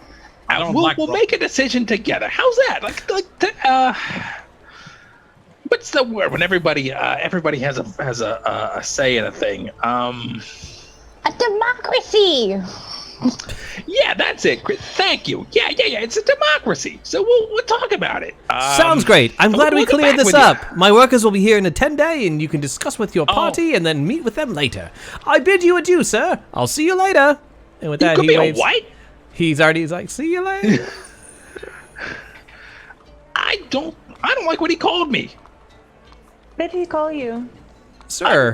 I just came down. I do. I do. Do? Like I'm some mossy little I don't know, like bit of water. All right. At this point, the rest of the party has been awakened by the precious discussion, little and you all gather in the tavern proper. I don't think that's what he was saying, Sneezewort. I think No, it's a way of Sneezewort, saying he was telling me No, it is goodbye. now. Sneezewort is our precious little flower. Look into him. A precious Sneezewort, little by the way. flower. Sneezewort Yes. is actually a flower. It's a yarrow. Oh, I didn't know that. Yep. That's cool. awesome. Yep. So The only with reason I that, know that That's what was is because it's in the Harry Potter Wizards Unite game. That is the only reason I growing. know that's a flower. So Nice. Sneezewort's parents were forest goblins, and that's what was growing around the area, the little community where they live, was Sneezewort. Oh. So that's where they got That's the idea awesome. for calling him Sneezewort, because it reminded them of home. that's so good. And their guts were gurgly. So you are a Yes. little dewdrop. They went to Taco Bell. So yeah. I mean, you grow up on a diet of rats and that's very forest. fair. So Yeah, it's gonna with be- that, guys, it is the morning. Sneezewort apparently has just talked to some halfling and then got insulted and left. He has the details. Some And- halfling named Broccoli. Yeah, called me a do. And I then don't told like me to that get at the all. place fixed up. Why would he That's say the such worst. terrible things? What? Why? That's so mean.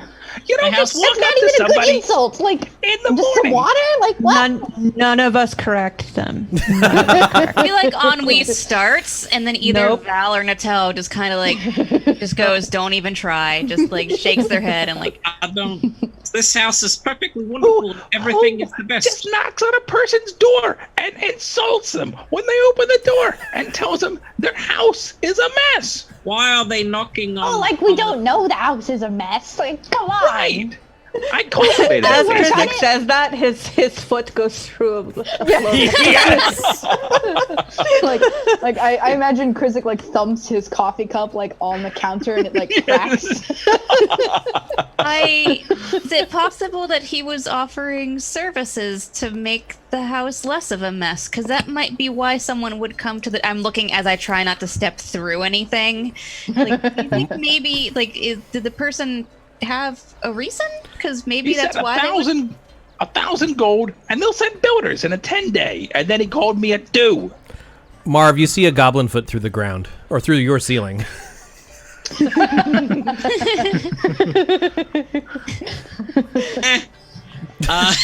This dust just filters down on the Marv. Can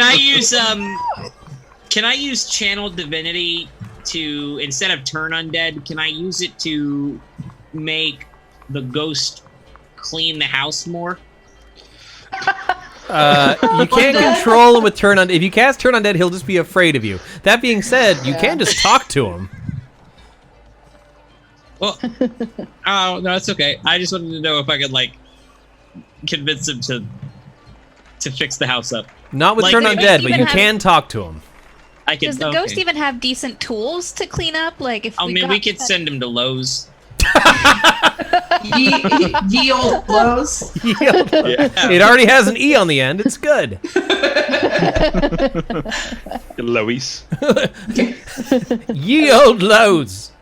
YOLOs. Okay, so with that, have you decided to do anything else, or would you like to head towards the yawning portal? Marv, did you want to talk to Liff? No. Fair enough. I want pancakes. All right. Where would you like to But go for you said know not pancakes? to go to the other place. Yeah, the other place Yeah. is terrible. It's- Ugh, that guy is so rude, and his pancakes are shit. Let's go I feel have like- brunch. Yeah, they don't even play music in that tavern. Like, what kind of tavern doesn't play music? Well, he said he might mean, be I mean- convinced otherwise. But He it would. didn't look If like he your wanted pancakes to are have that us bad, play. you do not even need to have 2 napkins juicy in your establishment. That's very fair. Yeah, it sounds like you guys are way too good for them. You don't have enough substance We for 2 are, napkins. yeah. All right, with that, you make the long walk towards the yawning portal to the south, and you're greeted again by Jernan, the proprietor. He says, "Ah, 2 napkins juicy. It's great to see you guys again. What can I Is get Marv you?" still wearing his big fluffy hat? I don't Because know. it It's up to protects him. from the sun. It's oh, kind of like Yeah, I'm it. fine with that. I kind of don't hate it. Hold on, let me change my Hero Forge character. Hit on that. All right, so Jernan is there. Let me get a few other things. You see Oh, Bonnie's there as well. Krizik, so the night before, Krizik, like, found a piece of, like, bent wood and, like, hung up the, like, his new outfit. Like, he hung up the shirt Oh. and the skirt in a little closet. I I'm like it. assuming that's in the room. Sure. And, You're like, that's- so that's, basically like, you guys that's can like the start of his new wardrobe. you can decorate your houses or your rooms as much as you want. The only thing is everything is basically there's different levels of shittiness. You're at the You're on Okay. empty.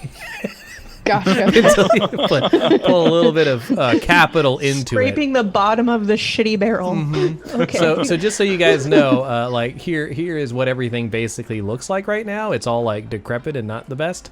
That being said, as you put money into it, this map might change. Who knows? Nice, okay. So moving back. I think So the we- house is perfect. I the way mean, it is. maybe it's perfect the way it is. Definitely optional. Oh, Marv, I keep falling through things. Like, it's not made for a person of my weight. I would like not to worry about crashing down on you every time I... Oh, I mean, I'd welcome the company. Yes, but I don't want to kill you. I'm very heavy. I don't want you to kill me either. So with that, Okay, you find a table. It is decently crowded at brunch time, since the Yawning Portal is one of the few taverns that serves actual well-concocted mimosas. And with that, they find a table for you. And Bonnie comes up to you and says, "Oh yes, what can I get you guys this morning? It's great to see you again, by the way." Yeah, I'm Okay. He's coming here all the time now that we're way up in the Yes. North Ward. We do miss you a lot. We very much miss your food. Speaking of food, so do you know how I normally get my chicken sandwiches? Yes, of course. Could you replace the buns with pancakes? Oh my goodness. Ooh, You're what a if we got genius. The pancakes, but they were fluffier and had like little indentions in them, so we could put the I syrup tried to on top. explain to them what a waffle was, but they've never heard of one, Beltray. I think it's a northern thing. At this, Krizik Can we looks say at Bonnie, that- he's like, Wait. Can you take a pancake and put eggs in the middle with like some bacon and then roll it up? into like some kind of Okay. like thing that you could eat with 2 hands. I Let's gave call it I gave let's call Chalice it a and Chains breakfast burrito. I gave Chalice and Chains the mimosa. I'm okay giving 2 Napkins Juicy the waffle, but you only get one culinary delight. Yes, We get the Trey and I waffle. draw out a specific diagram of like the waffle maker and what the Yeah. Thanks, waffle Jack. You got to it before I could. Oh, I missed it. I saw Sunday hat, and I'm like, yep. What just happened? Oh, very good. Oh, if you look in the oh, that is fantastic. In our chat? Uh-huh. Yeah, the Dragon Heist. that's yeah. beautiful. So, with that, she's like, Oh, I don't see it. It's in the Dragon Heist Facebook chat. Oh, Facebook chat. Sorry. So, with that, you give Bonnie the schematics for a waffle maker. She's like, so today she can only get you their pancakes because that's what they know how to make. That's fine. But she's Just like, put the chicken in the middle of the pancakes, and I'll be very happy. must be some sort of wizard to develop a breakfast device such as this. Anyway, with that, the meal itself for the whole party will cost just 8 silver pieces. Okay. I'll pay for it. All right. After a while, that's just for the food. If you guys are getting mimosas or something else, it's going to be just slightly more. Well, of course we get mimosas. It's brunch. All right. So the total is 10 silver pieces for everything. Pancake sandwiches and mimosas for all. Oh my god, I want a pancake sandwich. I do too. I want brunch so bad. So with that, you're sitting in the tavern. You're enjoying your brunch. Anything you guys want to discuss amongst yourselves? You know you're waiting here till around noon for Yagra to appear. We should probably talk about the Harpers, about whether or not we are interested in that. Yeah. Nope. Krizik like turns up and he's like, "Oh yeah, we didn't tell you about the guy we met yesterday at the opera. So the guy said he's from this place called the Harpers, and they help people who need help. They said they're really looking out for people in need for the little guy." I think that sounds great. I love the Hoppers. They sound amazing. I think anybody who would want to join them would be the best. That'd be the best idea. So here I'm shift pinging. This is Mert's mansion. This is where he gave you where he lives. Oh, God, if he you wanted lives to, so far away. he's so far away. So at some point, Zach, we need to discuss like how I ruined the Harpers for you in some way because it's the most like beloved. I was just annoyed. I was annoyed they didn't help us. It's like we saved the world, and they're like, "Great, you get 10 gold off of a healing potion." I know it's what it is, but it's the most like beloved faction of the realms, and somehow I ruined it. To be fair, no one knew we saved the world in that game. I know. But They sent us to assassinate someone. They sent us to assassinate. They a guy, sure did, and they were but- like, we didn't do. But, we But can't get you guys, out. they weren't in their right minds. That was the whole chaos spell thing. Sure. They weren't? Oh, yeah. No one was. Listen, that makes sense. they weren't in their right minds. We were having breakfast. They were like, "Go kill this guy," and we said, "No, we'll kill a whole town. We will not kill one dude." No, he's racist and sending everyone to the We fighting will not pits. kill one mad king who's racist and banning everyone from the realm. so good. We will It's kill not an be that entire way. town. Sorry, I just we ousted him. I derailed but, us. you know. Dragon Heist. Here we Yeah. go. Dragon So Heist. with that, we'll say. D&D parties. So anything else about the Harpers in this campaign? Do we know any? So Krizik is interested in joining. Is Yeah. anybody else? Do we know, like, since I've lived in the city, do I know any more about them or just from face value of what the guy said? Roll a history check. Chris, did you send us the thing with all of the different groups that we could join? Was that in Roll20, or It did should you be. send that in the Facebook It chat? should be neither. You don't have access to all the factions. Oh, you sent us something. I can't remember what it was. The did last send us thing I something. remember I do sending remember you was that. like vault keys and stuff. Did I send you guys something else? I thought you said something That's about some of the Chalice and factions Chains. in Waterdeep, Yeah. Yeah. I thought but I you can't remember did. where it was. Yeah. I remember showing you guys the friendly faces. No, you sent us the thing. I think it was in the Facebook chat, and it was like all the factions. So now I'm gonna have to go back through. I don't remember. You find it. Well, no, you don't, because you can use the search function inside your chat box. Okay. Not on your phone, though. It has to be on a computer. Oh. Anyways, it's regardless of which.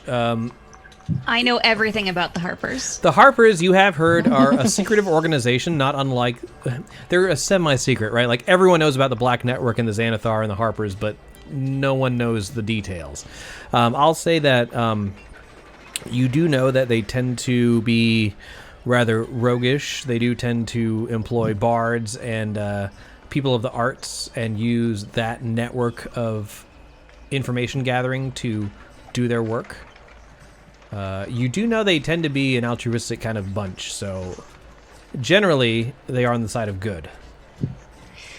Yeah. So I'm kind of relaying this to the group with some of that, because I imagine my story excuse for this is because since I know Three Strings pretty well, I bet he's probably told me some of that too. But I feel like Ennui, part of her roguish behavior is not so much like the desire to really steal things so much is that she thinks it's unfair.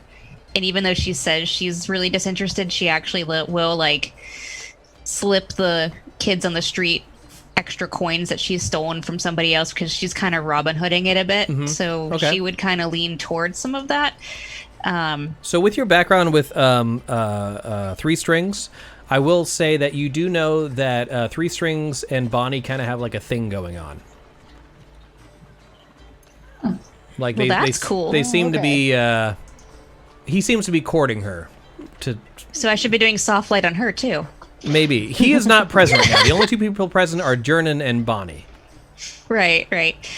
So yeah, I kind of want to find out a little bit more about this group. Okay. So we're gonna put Mert on the back burner and just be like, he's still an option.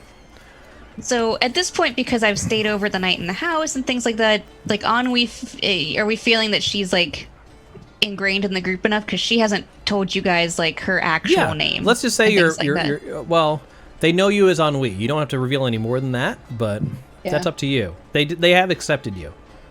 Yeah. So I feel like one of the things she would sit there and just be like, just so you know, like, right now I prefer Ennui, but, like, my day job and everything, like, I'm Anarissa. So this is when I'm doing my rogue and knight stuff, I use Ennui for that. So just so I'm being fully, upfront with you guys, since you had me over at your house and you took me to the opera, and I just want to make sure I'm being, totally upfront with you guys. Appreciate it. Okay, that's cool. So Ennui is like your what's the word? Stage name? It's a bit like that, Marv. You remembered some of our conversation from the opera. Fantastic. I was gonna say it's like your superhero name, but I don't know if superheroes really exist. Yeah, maybe not the same thing. The superhero group, Chalice and Chains. Exactly. That they write all the comics about. Oh, yeah, and I've heard of them. There's that super archer named Arian, the trickster named Ellie. Yeah, it's one of those punches things everything. That I kind of got the idea from the I don't know, court, whatever it is. Like I work in the castle, and so I figured if I was caught, I didn't want people to like lose my job over it. But a lot of the people there wear masks anyway, so I figured, well, what the hell? Why can't I basically do the same thing? Northam would approve of that. Sorta, yeah.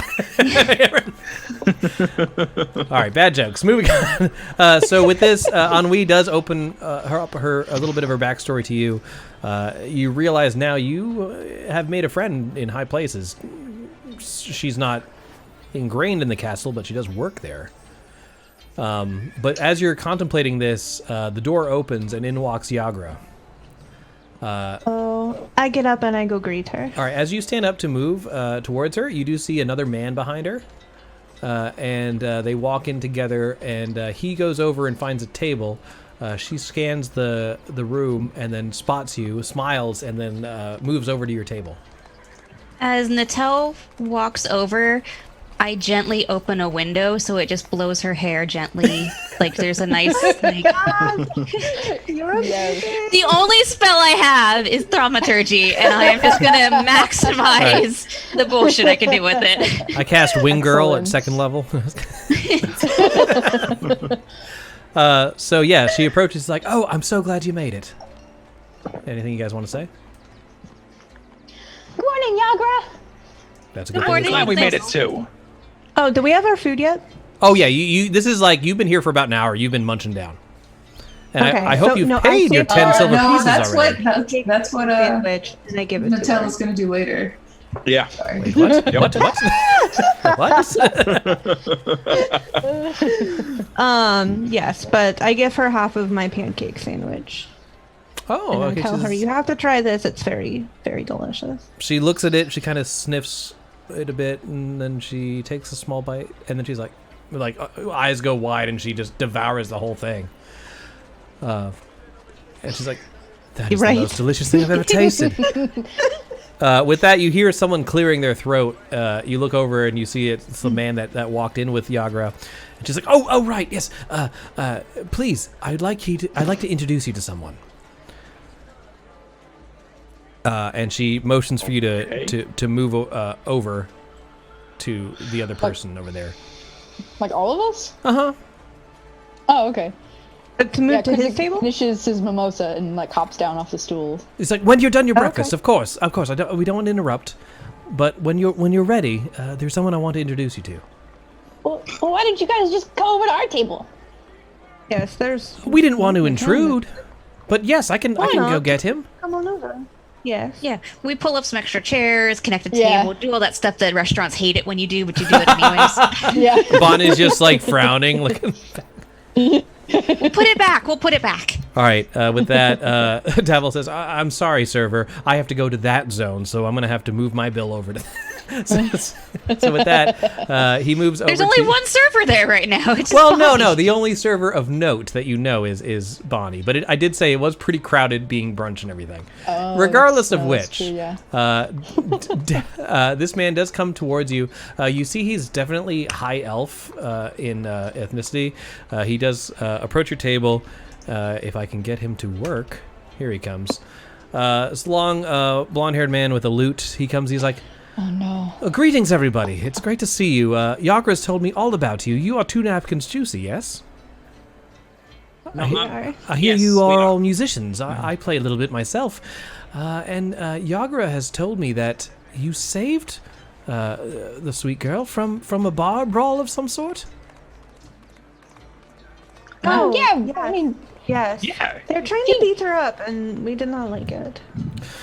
Well, I have to You say, guys anyone... told me there was also a giant monster that came out of the pit too. I wasn't here, but you guys told me the story, obviously. Oh, yeah, we think you followed Marv out. yeah, but that came after. I didn't realize he was behind me. I'm sorry. No, that's Yeah, it's totally your fault, fine. Marv. You probably thought you were a tasty morsel. out of It's the hole okay. all the time. I have everything down The there. troll was- also killed a guy who was there, which was just wild. Yes, Oh, he yeah, does. we totally did not kill him. The troll killed that man. Yeah. The point is, they are excellent fighters as well. So, That's what I've Lovely to- heard. I've also heard that you've had dealings around the city with some of the various groups. You may be just Who the told kind you of- that? I have my ways of learning things. Is it books? I've heard about books. Oh, not books, my good friend. No, I have eyes everywhere. No, you only have What? those 2 that I can see. With that, he says, regardless of which, I'm sorry, I'm so rude. Let me introduce myself. My name is Davil Starsong, and I lead a group of adventurers known as the Doom Raiders, which is the worst name for. It's like Tomb Raiders, but guys, it's what it says. It's Doom Raiders. So he's like, oh, we all have. Oh my god, is this like the Amazons? It's not. It seems to be, guys. But anyway, regardless of which, I have to go with it because it is canon. And the Doom Raiders are actually a pretty big deal. It's like they're called the Doom Raiders. Actually, you know what? Someone roll history with advantage. Not Krizik. What is my history? I have a Oh, I'm a plus sage. 2. I keep forgetting I'm a sage. Oh yeah, mine's a 2. Yeah, mine's a 2. While they're thinking about it, I want to investigate him for more sets of eyes. Oh, I don't You find the 2 eyes in his face. I'm gonna get real close to him. You're like on the table, like in his 2. face. He's just like smiling mine's at a you, not 2. blinking. Okay. So as Marv does this, Ennui kind of gently pulls him back and just quietly says in Elvish to this guy, like, "I'm so sorry, he's new. Please excuse our friend." Holy crap! So, 21 on the history. All right, I'll say through Valtreya, you're so smart. through discussing things with Natel and also having access to libraries and noble records, you've heard of the Doom Raiders. They are a group of adventurers that they go around hunting liches, and they hunt what are called dooms. Dooms are basically the lairs of liches. So that's where they get their name from. That sounds too high level for us. Yep, might not want to fuck with it. I feel like there's another group you should be going to help at the moment. So he looks to you and he says, so my group now in Waterdeep, we run an organization here, and we're always on the look for more talent. And if you're interested, I do have a task that you may be able to help with. With that, Valtreya says, listen to him. This is a great opportunity for everyone here involved. I do? You mean Yagra? Oh, sorry, Yagra. I'm sorry. Yes. My mistake. I kind of look at her, and then I look back at the elf, and I'm like, does it involve a lich? Oh no, he laughs. He's like, no, nothing of that danger. No. We okay. Those days are behind us. Right now, we're just looking to grow our reach, so to speak. And there are certain things that are in the way of that. If Yagra says it's okay, then I would be okay doing it. Wait a minute. People that are in the way? So what exactly do you want us to do? Who's in the way? All right, with that, he says, he leans in a little closer, and he says, so, someone has been killing both elves and half-elf sailors in the dock ward.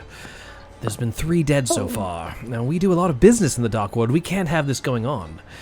Each one was decapitated by a blade in the dead of night. I'd like you to look into that. I think the City Watch could use a little help. It seems they have a blind spot to that area, as if maybe they're being paid off. Well, we know that city government can be somewhat corrupt, so this is completely unsurprising. I'm so sorry that you're having to deal with this.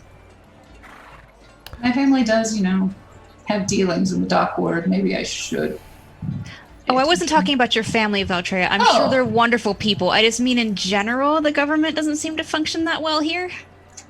Yeah, sure. They're not really, but who is? So the City Watch... Ennui relaxes as soon as she realizes she didn't actually insult Valtreya. So just so you guys know, the City Watch is like the law enforcement. They were the sort of... Sneezewort had an ally with the City Watch. This is where I got a little confused last time, and I apologize for that. But the City Watch... Where the hell are you guys? These guys here are the City Watch. Okay? Right. And the City Guard, the heavily armored guys, are like the next level up. That's what Staggett is part of. Does that make sense?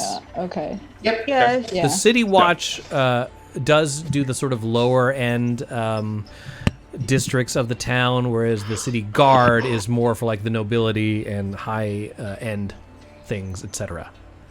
We good? Yep. Okay, cool. Because I did mess that up earlier.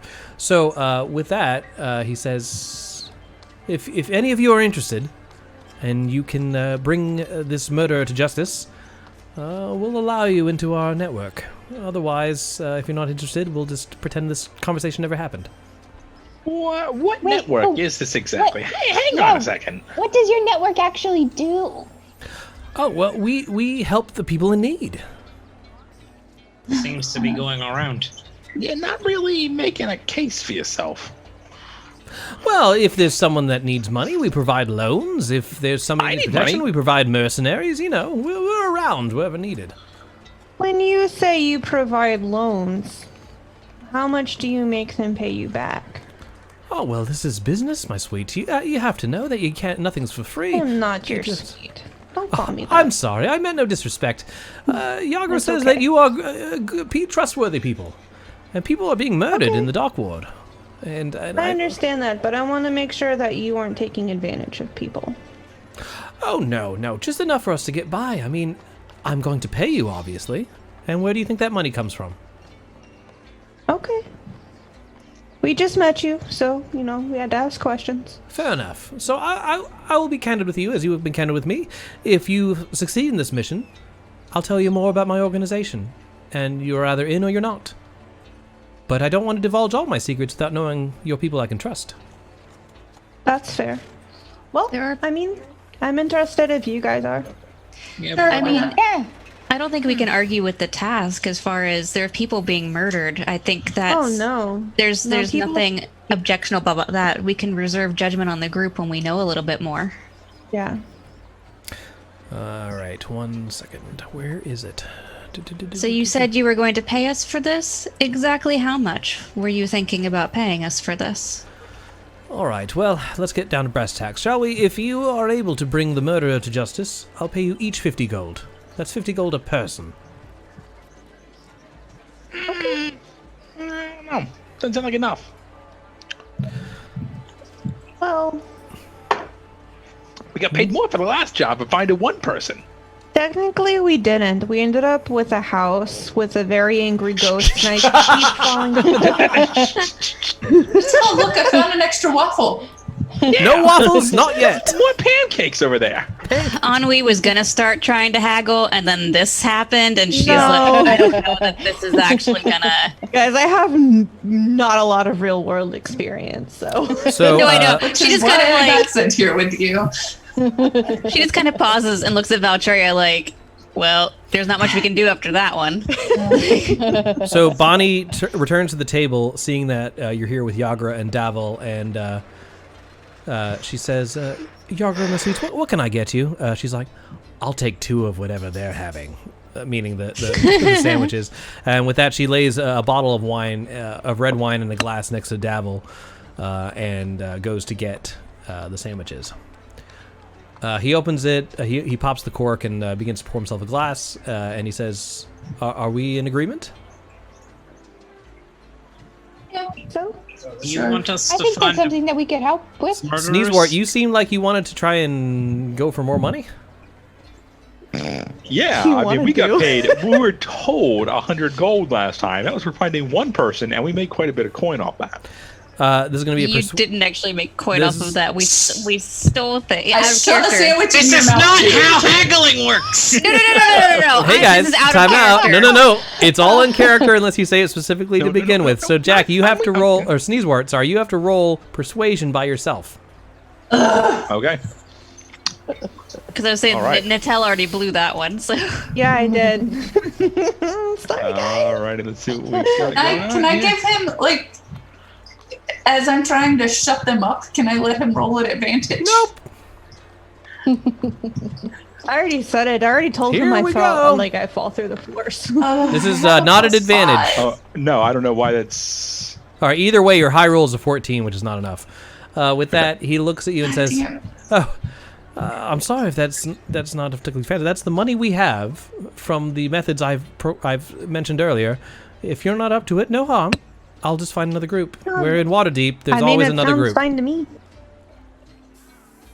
Oh, I'll find a murderer. So, yeah, I think it's a worthy thing to go after. So, Neither of you are allowed to talk, ever. for gamification state, all right, I need to know. You don't know the details of this. Some of you have kind of guessed what's going on, but I do need to know if any of you are interested at least. You don't. This doesn't lock you in, but like Natel was definitely. She does have renown with the Emerald Enclave. Yeah, I don't think I can join anything else, right? You can, but if they're I don't really want the way to. it works is if they have clashing goals, you are dropped from both. Yeah, I would have to. Yeah. So is there I'm good. anyone who's there are like, you know how like Natel got the Charm of Restoration for joining it. anyone who joins this, there may be rewards that you don't know about. But I kind of need that soft commitment now. I wouldn't recommend more than one or two of you. Right, I don't know. 'cause, like, I don't know that Marv wants to join any. It's probably fair. Very fair. So I looked back at all the stuff, and so it was one of those things that you like flashed up for us to look at, but didn't save. So it's not in Facebook or the chat or a saved thing. Then but it's something. If it's not in the thing, it's kind of like, this is what I'm presenting with you right now. So this That's what you did, and then we moved on to the scarecrows. Yeah.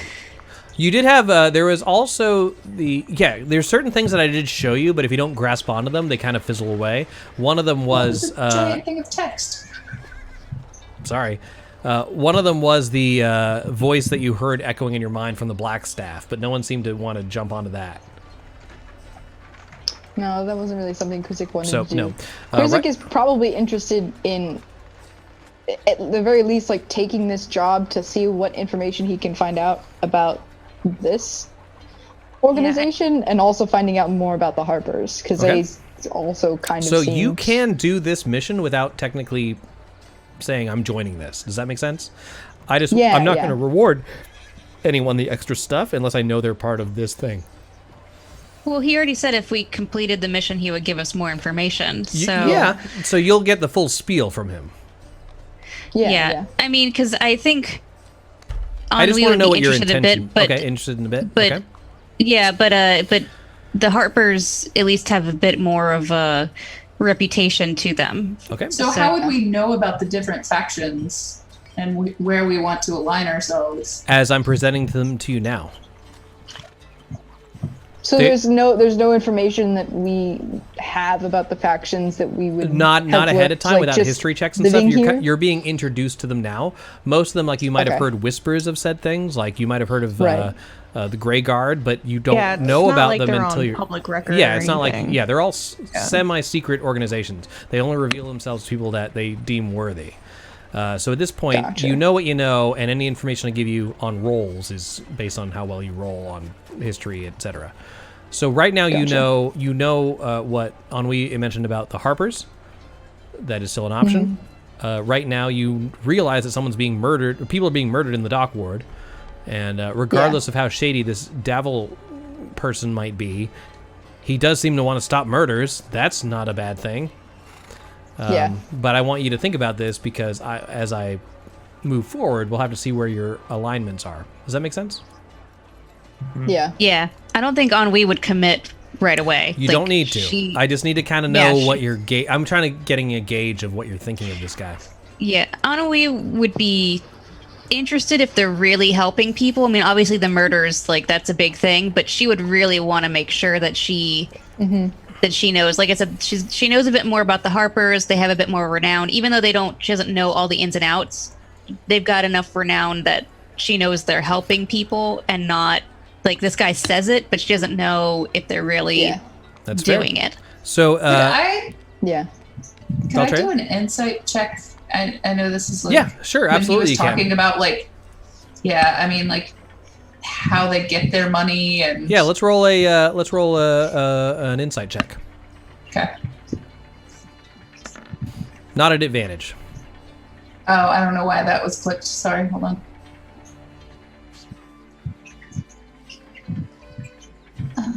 Where am I? Ugh. Okay. He seems to be honest. With that, can I take away from this that you've all decided to investigate the dock wards and we'll move from there? Yes. Cool. Yeah. So with this, you realize all these murders are happening at night, so you return to your manor house to don your armor and weapons. And then you head towards the dock wards. As this is happening, has anyone... does meeting at the Yawning Portal ring any bells to you guys? Maybe from something you received in a message somehow? Not for Ennui, because I didn't receive Not for Ennui. Is that a Marv thing?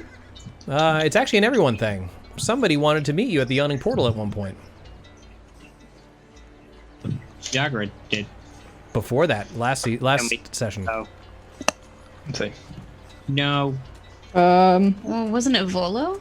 Nope. There was a flying snake. There you go. The I thought that would win to Mars. So the flying snake just said that No, like, Marv if we wanted chased to be part of something big.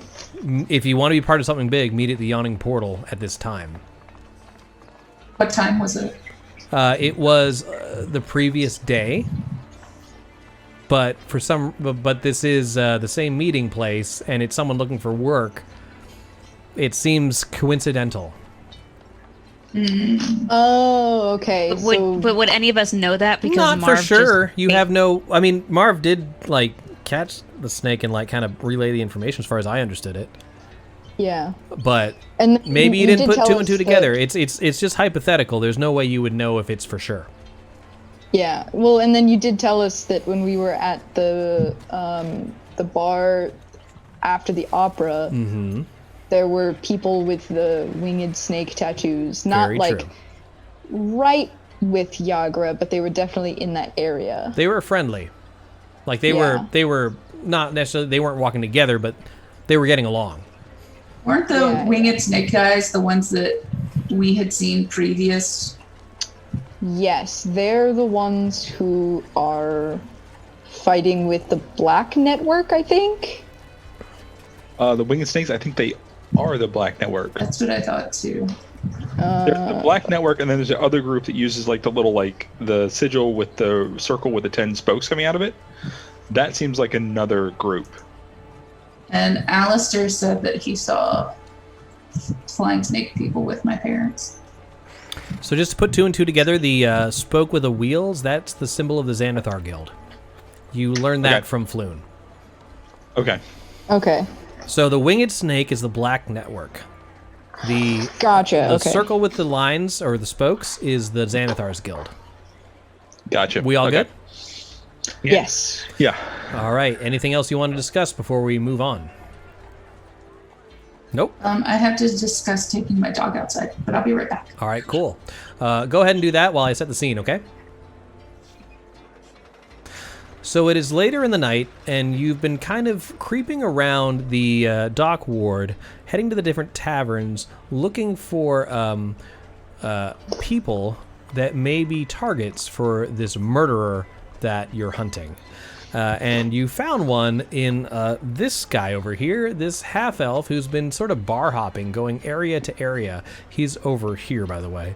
Okay. And as he's been getting sloppy, has been washing his back. At the beginning, trying to tail him was difficult, but as the night's gone on, he's very lax, and you're like, if I was going to murder someone, this would be the guy. So you've narrowed it down to this man, hoping to use him as bait, or he might already be bait without knowing it.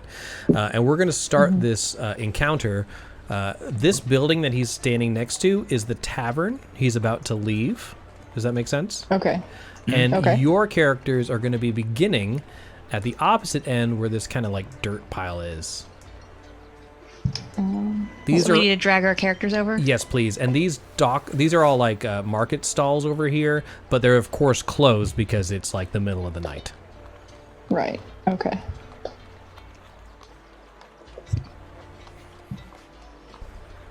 Okay. Oh, not there, Natel. Oh, where are we going? You On guys the are left side. way over here. Oh, I had my thing zoomed in a lot.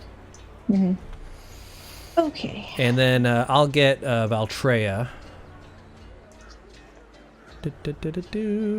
He's back. There you go. Don't start that, Angela. Stop it. I believe you guys have one inspiration. Didn't you? You used one at the opera, Yeah, I right? used one for We used one. Yeah. All right, so you have one. the Sneezewort Surge.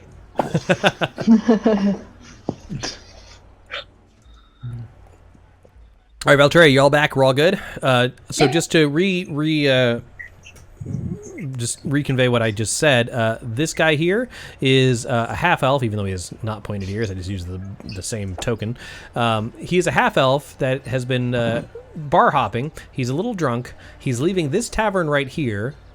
You've been sort of tailing him, feeling that he's probably a prime target for whatever murderer is going around the dock ward. You're all coming over here, and you're seeing him leave this tavern over here. Does that make sense to everybody? All right, great. With that, what I need you all to do is everybody needs to make a perception check. Okay. Okay.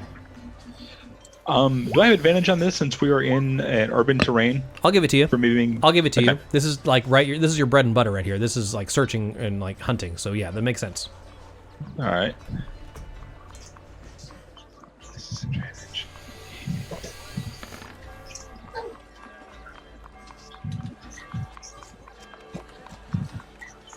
Okay, I need to see. Let's see. Sneezewort got a 14. Krizik The highest looks like it's 18 with Natal. Yeah, sure does. Yeah. And guys, I know it's annoying. I keep bugging you, but change your as to your character name, please. Oh, right. Oh, yeah, sorry. No problem. No, I think it defaults back, but regardless of It which, does. Yeah, I refreshed the page earlier and I think it defaulted back. So guys, this is what's going to happen right now. We're about to enter a combat, but unfortunately, Natal is the only one who notices what's going on. Okay. With the 18. So does that mean it's a surprise round? Yeah. Yeah, it's going to be the perception DC. number. The DC was 18. Damn. So the way this works is you see coming out of. Actually, I'll just show you guys here. You see a small flash of reflection on a piece of metal of some sort coming from the center of the area here, this guy. And it seems to be a drow elf. And he has some sort of contraption in his hand, and he's pointing it at the creature, at the half-elf leaving the tavern. It seems like this is the killer. With that, we're going to have an initiative, but everyone has surprise except for Natal. We good? Hey, drow aren't always bad, okay? This one is. With that, initiative. Click on your character and then roll initiative. Oh, great. What time of day is it? It is the middle of the night. You're good. Okay, good. Fun having asked that question, isn't it? Aw. Great. All right, we've all rolled. Are we all in here? Not yet, hold on. All right. Shit, I got a nat 20. You got a nat 20? Sweet. Oh, God. I miss Arian. All right, with that, we go descending. And Natal, you can react first as you see this person draw this weird contraption and point it at the half-elf. Okay, so this is what we're going to do. I am going to bonus action wild shape into a direwolf. Okay. Because there's room now. There is. There's room now because we're outside.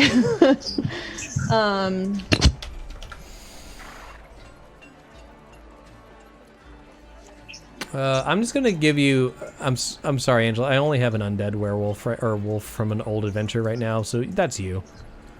Oh, that's fine. I mean, it's either that or this. Do you want this? Do you want the chunky guys instead? I'll give you them. I'll give you him. Yeah, you like him better. I mean, her thing does say big chunk. It's true, it does. It does say big chunk. Yeah, in the Zoom chat, it says big chunk. All right, here. Do you want me to widen? Thickums? Absolutely. Thank you.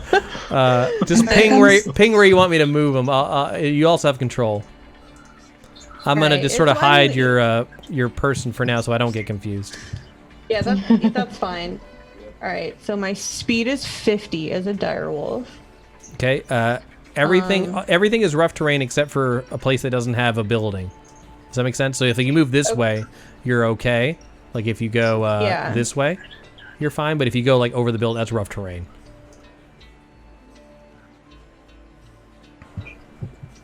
Yeah, I can still reach him. Okay. If I go through like the caravan. Sure. That, and I think. Right. He screams in surprise as he's surprised. Yeah.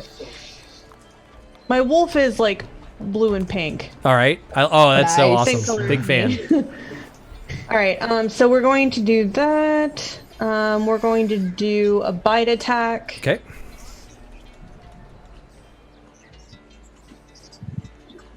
So 18-23 to hit. That hits. Great, I'm gonna need a strength save from him. Got it. 17. Okay, so he passes. Okay. So does he take damage, or yeah, here it comes.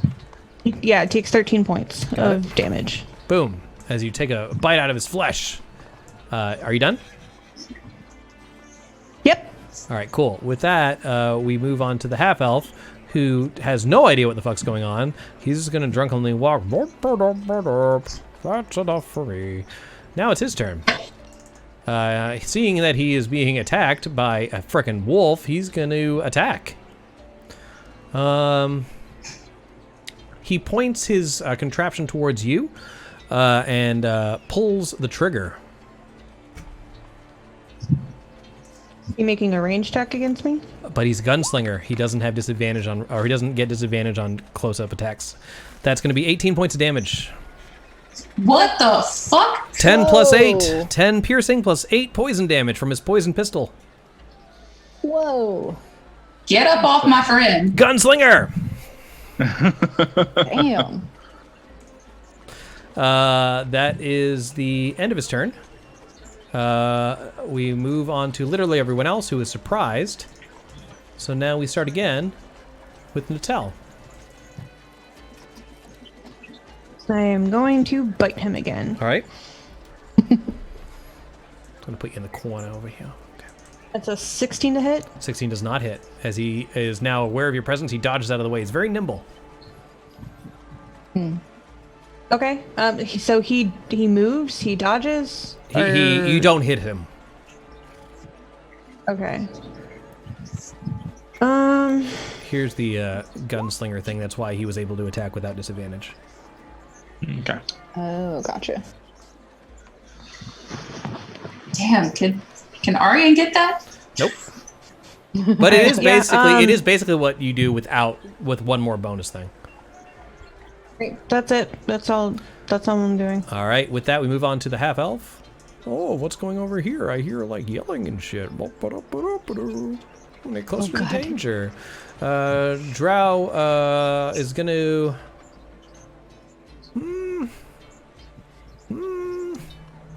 I don't know. There's a thing attacking him. You gonna go for Chonky, or is he gonna go for the guy that he wants to kill? What's he gonna do? He's gonna shoot again. Here he goes. Going for the Chonky. I pressed it. 9 to attack. That's a miss. Do I have anything that can get me out of this shitty situation? That chunk is too much. All those are actions. Nope. He misses. With that, we move on to Marv. Okay. I'm gonna come to right here. And I know we want to keep him alive, so I'll cast Shield of Faith on him. Nice. Okay. All right, He now has +2 to his AC. His AC is currently 14. That's not very good. I take it back. No.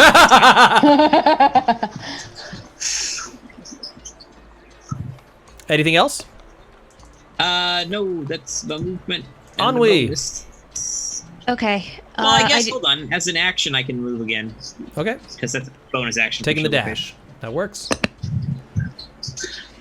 Okay. I measured if I bonus action dash plus my movement, I can actually get right next to. I don't know exactly how the dire wolf plays in here, if I can be in that square or not, but I mean.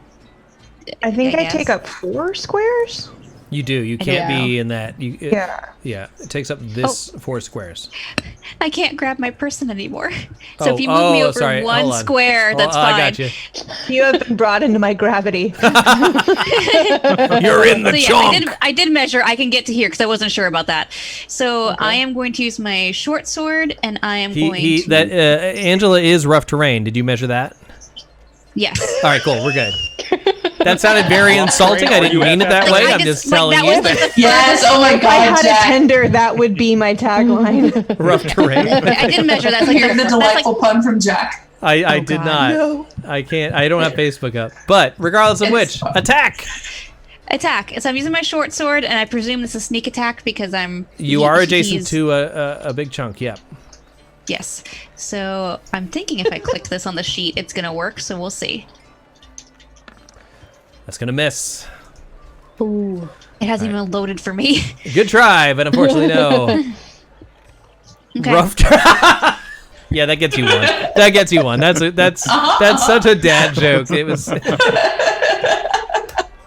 All right, you're at 2 inspiration. Would you like to use that on me? Because I'm kind of like delayed here. So before I resolve, would you like to use the inspiration try again or no? Are you guys okay if I use one of them for this to try to get sneak attack All right, damage? we gotta go quick, guys. It's past 10 again. I'm trying to keep it under 10, but that'll do it. That'll do it. Okay. And then I'm gonna try to get it to do the damage, but it's being very, very slow. 9 total. Okay. Do you guys see his health bar or no? It's under ennui. Yeah. How about now? Yeah, we do. There it is. Yeah. You now don't I see can the it. number though, right? You just see the line. Yeah. Perfect. Moving on, we get to see Krizik. Krizik is just going to dash. If I can. There we go. Okay. Yeah, Krizik is just going to dash to here, taking into account Marva's rough terrain. Sure. And that's all he can do. That works. Sneezewort. Okay, so these the boxes and crates, these are like rough terrain. So does that affect me as a ranger in my natural habitat? Let's say Says no. Difficult terrain doesn't slow your group's travel. Okay, so so I gotta be fair. The boxes and crates and weird purple donut things do not, but climbing on rooftops will still. Like not rooftops, but like climbing on top of these stalls will. Does that make sense? Because these are actually like that absolutely makes sense. All right, yeah. so that's 5, 10, 15, 20, 25, and get up here. Okay, so I'm gonna get up here to get elevation on the gunslinger, and we're gonna take a shot with the short bow. All right. If you crit, I'll say you hit the wolf. Only if you crit, because it's still a pretty good shot. All right, 19 to hit. That'll and do does, 8 damage. All right, we're gonna go ahead and as bonus action, we'll cast Hunter's Mark on him, so we'll get we'll get bonus damage on him next round. Okay, that works. And with that, if you're done, we go to Valtreya. Yep. Can I see through the stalls? No. No? Not for a clear shot, no. Okay. You kind of see a scuffle going on, like your spatial awareness lets you know that the shit's over there, but for a spell effect, no, you don't know. You don't have line of sight. Okay, so like even if I was standing here, like this is one of the stalls that goes like all the way up. Correct. You definitely would not be able to see him from there. All right, so I'm gonna dash then. So that one was 35. So let's see. 15. All right, I'm gonna come to here. Okay. Okay. Can I stand on those things, or do I need to move over? Those are rough terrain, but if you can get there, you're just standing on them. Yeah. I'm not entirely sure what they are. I think I'll they're stand pots. right here. Huh? They look like pots or some sort. Pots? Yeah, they're pots. Pots. Yeah, if you break them, They're full of rupees rupees, right? Maybe a heart? I could get extra health? Nope. Natel. Oh shit! All right. I mean, we're just gonna keep coming for him. Wolf down. Try to bite. Nope. Ooh, we do not. Anything else? Hey, just because I haven't done it before, if while I'm in wild shape, can I still do bonus actions? Yes. Okay, I am gonna use hidden step. What is that? Hidden step is a racial ability, and I can turn invisible. Neat. Yeah. In this form? I'm gonna do that. That's why I'm asking. If I can don't still know. Use bonus action. I don't know enough about Dungeons and Dragons. So, I mean, you know if what? it's a racial For today, let's say yes. I don't really know how that Okay. works, but so we'll just count you as being attacks against you will have disadvantage. Basically, he's not quite sure where you went. Is that cool? You're invisible. Yeah. All right, cool. I'm invisible. With that, the half-elf's like, what the fuck is going on? I'm not dealing with this. I'm running away. He's drunkenly stupering through the stalls, seeming to move away from the danger.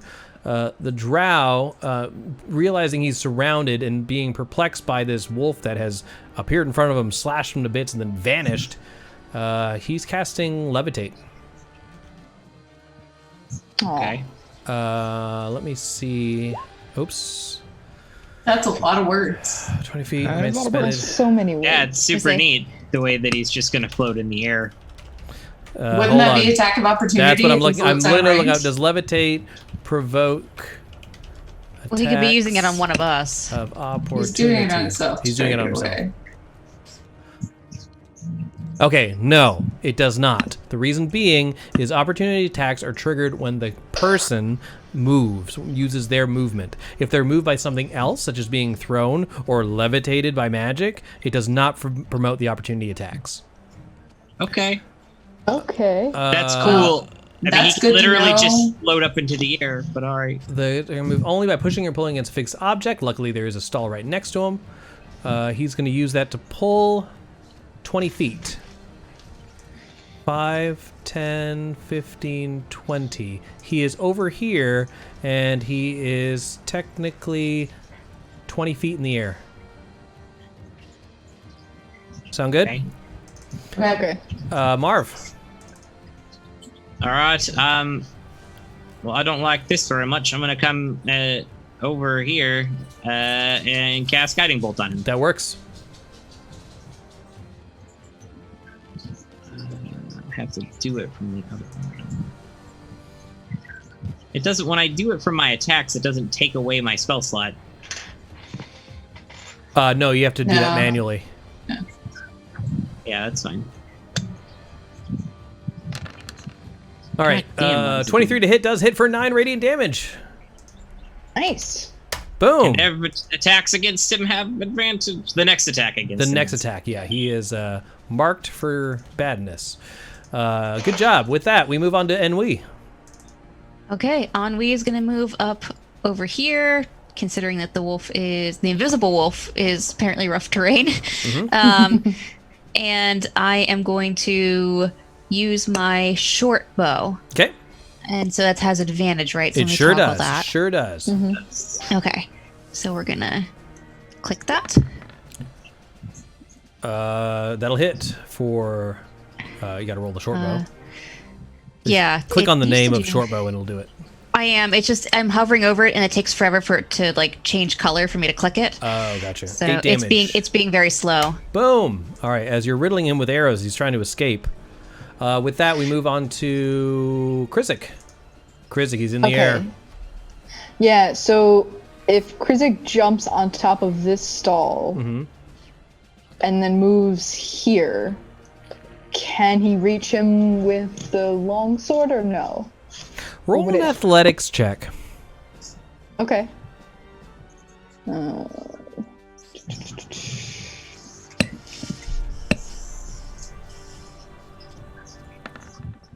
Nope.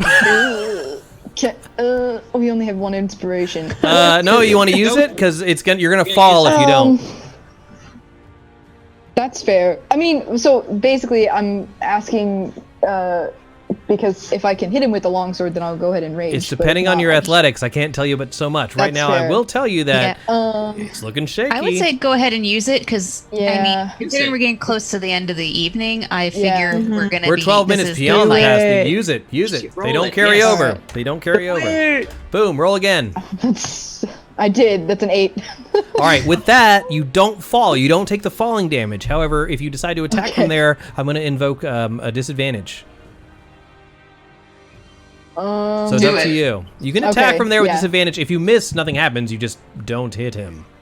Yeah. That's fair. In that case, Krizik sees that he starts to levitate and is like, "Hey, that's cheating!" And he jumps. When he jumps on top of the stall, he starts to rage and All then right. attacks Let's with do the it. longsword at disadvantage. Yep. So close. Unfortunately, not enough. Close. Okay. Good try though. You're still up there, by the way. Yeah. Sneezewort. All right, we're going to attempt to take a shot with the short bow as well, and doing hunter's mark damage. If it hits, that is a 14. Nope. All right, not going to hit. Not going to hit as the arrow goes over your over his head. Valtreya. Okay, I'm gonna move here and then hit him or try to with Chaos Bolt. That'll work. Not. Nope, goes over his head. Oh, cool. Natel. He's doing that bobbing thing when people levitate and just like... He has a higher AC than like monsters we're fighting in CNC. Hey guys, how many guys have you fought this game? 1, so I had to make him hard. Big Chunk is going to come over here and he's going to try to bite. He's 20 feet in the air. He's 20 Well, feet in it's the a air? 4-square wolf. How high can it jump? Yeah, can I jump and try to bite him? Roll an athletics check. Okay. Yeah, I mean, if the wolf is 8 feet tall. I know, right? Alright, can As I give you're myself guidance if it's a check? I don't know what guidance, if that affects checks or just No, saves. guidance is an action to cast. I thought it was bonus. No, it's an action. Okay, then You're no, you right. cannot. And it's athletics. So that's a dirty 20. Okay, cool. You can attack like normal. You just leap high enough to do it. Okay. But I'm every gonna time try you to do bite this, him. you're going to have to check to make sure you can get your footing to get the pounce correct. That's fair. Right. Just envisioning a giant version of Peanut who could jump a jump a 3-foot fence like without Alright, even yeah, a my running turn's start. over. Just like All right. My turn is over. Do you hang on a second? Are you still invisible? Do you get advantage on the attack for being invisible? I think the druid thing ends at the beginning of the turn. I might. does be it? wrong. Okay. No, it doesn't. It's not druid. It's a ranger. Oh What yeah, is it- furball is what I meant to say. I'm sorry. When does it go? Yeah. When does it when does it go away? When I you... think when I attack, it doesn't matter. I missed. It's fine. Okay. With that, what is this guy gonna do? He's gonna panic and run away. I'm too drunk for this. That is his turn. Luckily, you got him away from the drow gunslinger as he is angry. He sees that his prey is getting away. He's being attacked by wolves and goblins. He's going to attack Krizik as it's his closest target. Okay. He's going to shoot his gun. Okay. I never get to say that in D&D. Yeah. That's going to be a 11 to hit. That does not hit you. That's a miss, yeah. Balls. He can move 20 feet, but that'll give him at least one up. No. How long does that last? It lasts... It's concentration up to 10 minutes, and I didn't make you roll a con save after I hit you. That's my fault. Okay, Marv, go ahead. Make me roll one now. Yeah.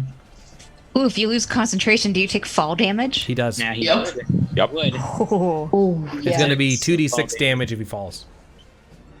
I don't like using my last spell slot, but I'm not. Last I'll tell battle, you what dude. I'm. Last battle. You can use I'll tell you what I'm Sacred gonna Flame. do. No, hang on.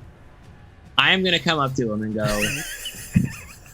Oh God! Stop shooting at us! That thing is terrible! Don't kill us!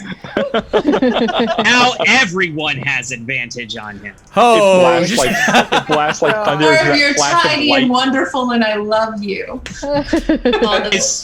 Guys, kobolds are such a good buff. so good. It's so It really good. is. All right. I love it. If that's your turn, we go to Ennui. Yep. Who's like, awesome, because now advantage and sneak attack, because Krizik's right there. Oh, shit. Yup. Very good. So- Very Attack good. the best. We're going to try the short bow here, Okay. and hopefully we will hit. Ooh, it's not going to hit. Oh. No. That's a miss. No! Ah. Even with advantage. Sorry. With that, if you're going to move or nah? No, I'm not going to move. Oh, sorry. No, Krizik, it just you're up frustrates me next. because you guys see the roll before I do, so I hear the complaints, and I'm like, Uh-huh. no, how bad was it? All right, Krizik. If you're going All to right. do it from the rooftop again, you're going to have to roll the athletic The check. athletics. Okay. Do I get advantage on that because of Marv, or is that just on the attack? No, this is an ability check to make sure Okay. you don't fall. Okay. Am I rolling it normally this time? You're rolling a normal athletics check. Okay. Okay. Oof. Did you rage last turn? Yeah. I did, yeah. Is that Then effective? you have advantage on athletics checks. Oh, cool. All right, cool. Oh, okay. There you go. All right, I'll Try roll again. Hold on. Please be better.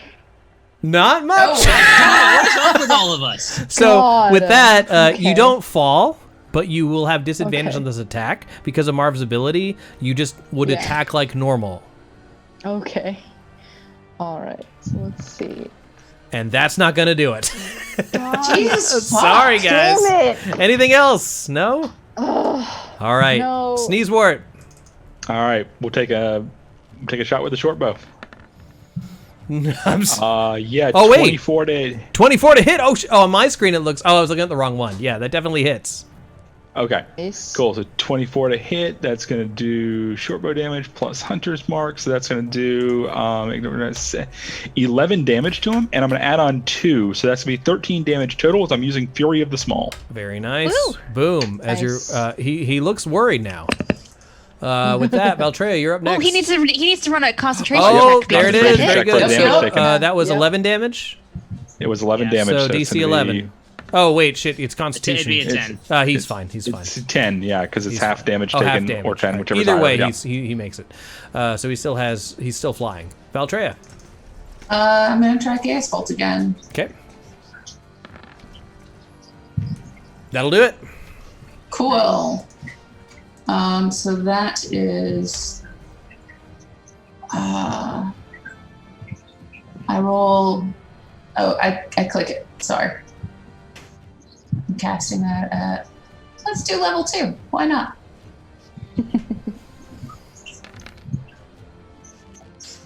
Oh shit! Is that 21 damage? Yes, and I get to choose which one it is. Okay. So it's one of the D8s. Wait, why did it roll so many? Because of It does that to me sometimes too, and it it's- confuses yeah, the hell out of me So each you have time. you have a 2 and a 7. No, Let's sorry, do psychic no. damage. You have a 7 and a sorry, it's a 7 and a 3. Let's do fire damage. Fire damage. That should be fun for a drow, And right? it's 21 damage. As he's just engulfed in flames, he starts screaming in pain above, and then he looks towards you with an angry, like half burnt off face. And Does points- he need to do a Constitution? Oh yeah. Concentration check for that one as well. So 21 damage is going to be still a 10, right? It's still a 10. Yeah, because it's 10 or half the half. damage. Or yep. He's good. I will say though, if he fell, that would be a sweet ass way to die. Yeah. That would have killed him too. Natal. All right. We're just gonna try to bite him again. So All we right, need an first athletics check. athletics check to make sure you can get your proper footing. Yeah. Okay.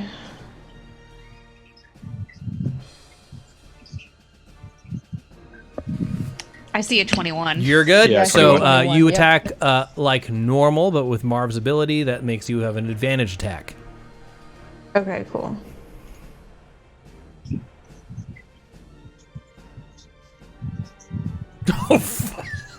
Wow. Yep. No, it's not 22. It's no. 13 plus Yeah. something. So no, with my +5, it's an 18. Okay, that is his okay, armor class. okay. That is his armor class. Okay. You're gonna do at least 2 damage, right? It's 2d6 plus 3. Yeah. that'll Yeah. do it. So you see this direwolf leap into the air, grab the drow around the waist in its jaws, and pull it to the ground, and just sort of shake him like a dog, like a toy. Oh. You know, and just tear him limb from limb as this drow gunslinger is murdered before your eyes. This half-elf faints on the ground after being like, he's like, this is too much, and he passes out. With that, good job, everybody. You managed to just kill off a drow gunslinger. Not an easy feat. However, now you know that this in the dock ward, there are drow gunslingers. Not a good thing. I go over and pet my cotton candy direwolf friend. So, I guys, have a bit of like drow in my mouth, but I lick you. I scratch her behind the ears. Can Sneezewort pick up this gun and be like, I like this? yeah, you can. You can. It's a tricky thing to mess with, though. Yeah, write that in your inventory. Poisonous pistol. Well, I believe I will. Mm-hmm. With Is that, there any ammunition or anything on him? I gotta fast forward a little bit because we're way over time. But I just want to say, you search through him, you find nothing on him, except for a strange insignia, which we'll get into next time. Okay, but you bring proof of mission completion to Davil. And he seems, impressed and surprised at your success, and he says, "Well, yes, the Black Network can definitely use people like you."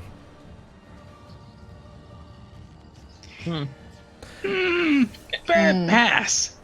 I've already made a commitment to the Emerald Enclave, and I would with love that, to join. but I can't. Yagra says, "Oh, wait, hear him out.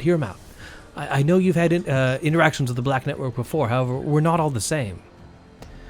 With that, he said, "It's true. Yes, we do work for the Black Network. However, it's a network. There are different factions within this faction. There are different groups within the Black Network that fulfill its duties. We don't agree with everything that that Manchun's Black Network deals with. However, we run our own organization underneath theirs. If you're not interested, no harm, no foul. We're glad that you managed to bring this murder to justice. However, I hope you'll reconsider. The Zentarum are always looking for more people." Did you say the Zentarum? Mm-hmm. Oh. Wait, what? No. That's why I said pass. Hey, no metagaming. None of you know who the Zentarum is. Yeah, Well, he said Black Network. He did say Black Yes, Network. you do know He the did Black say the Network. Black Network. Yeah, so that's an off for me. Yeah, Fair enough, when he fair mentions the Black Network, he's like, Krizik is like, nah, you're pretty, Devil, but not that pretty. Yeah, I feel like Ennui would be like, so I appreciate the offer. If you need help with other murderers, because I don't know if that guy's the only one with this weird contraption in the middle of there, like,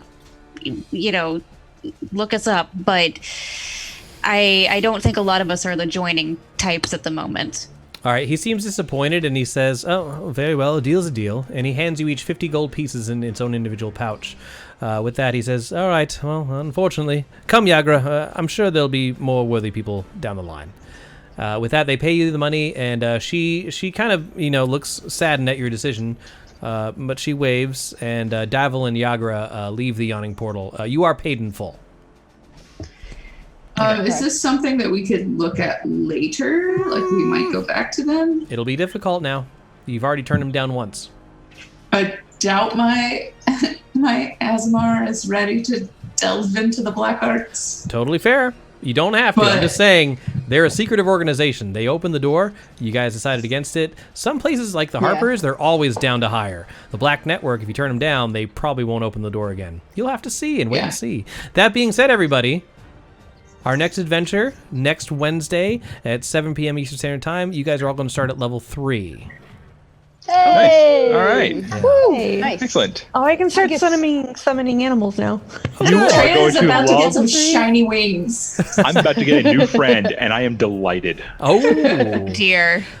So with that, everybody, thank you so much for watching. We really appreciate it. Be sure to check us out tomorrow at 7 o'clock for Table Hops Live. And then on Friday, we have our community game night. We have a whole list of free games we're going to be playing with the community online. Please turn in at 7 p.m. Eastern Standard Time for that as well. And if you miss any of our previous episodes, be sure to check us out on YouTube as well as your podcast platform of choice. All right, thanks, everybody. Goodbye. Night. Good night. Bye. Thank you.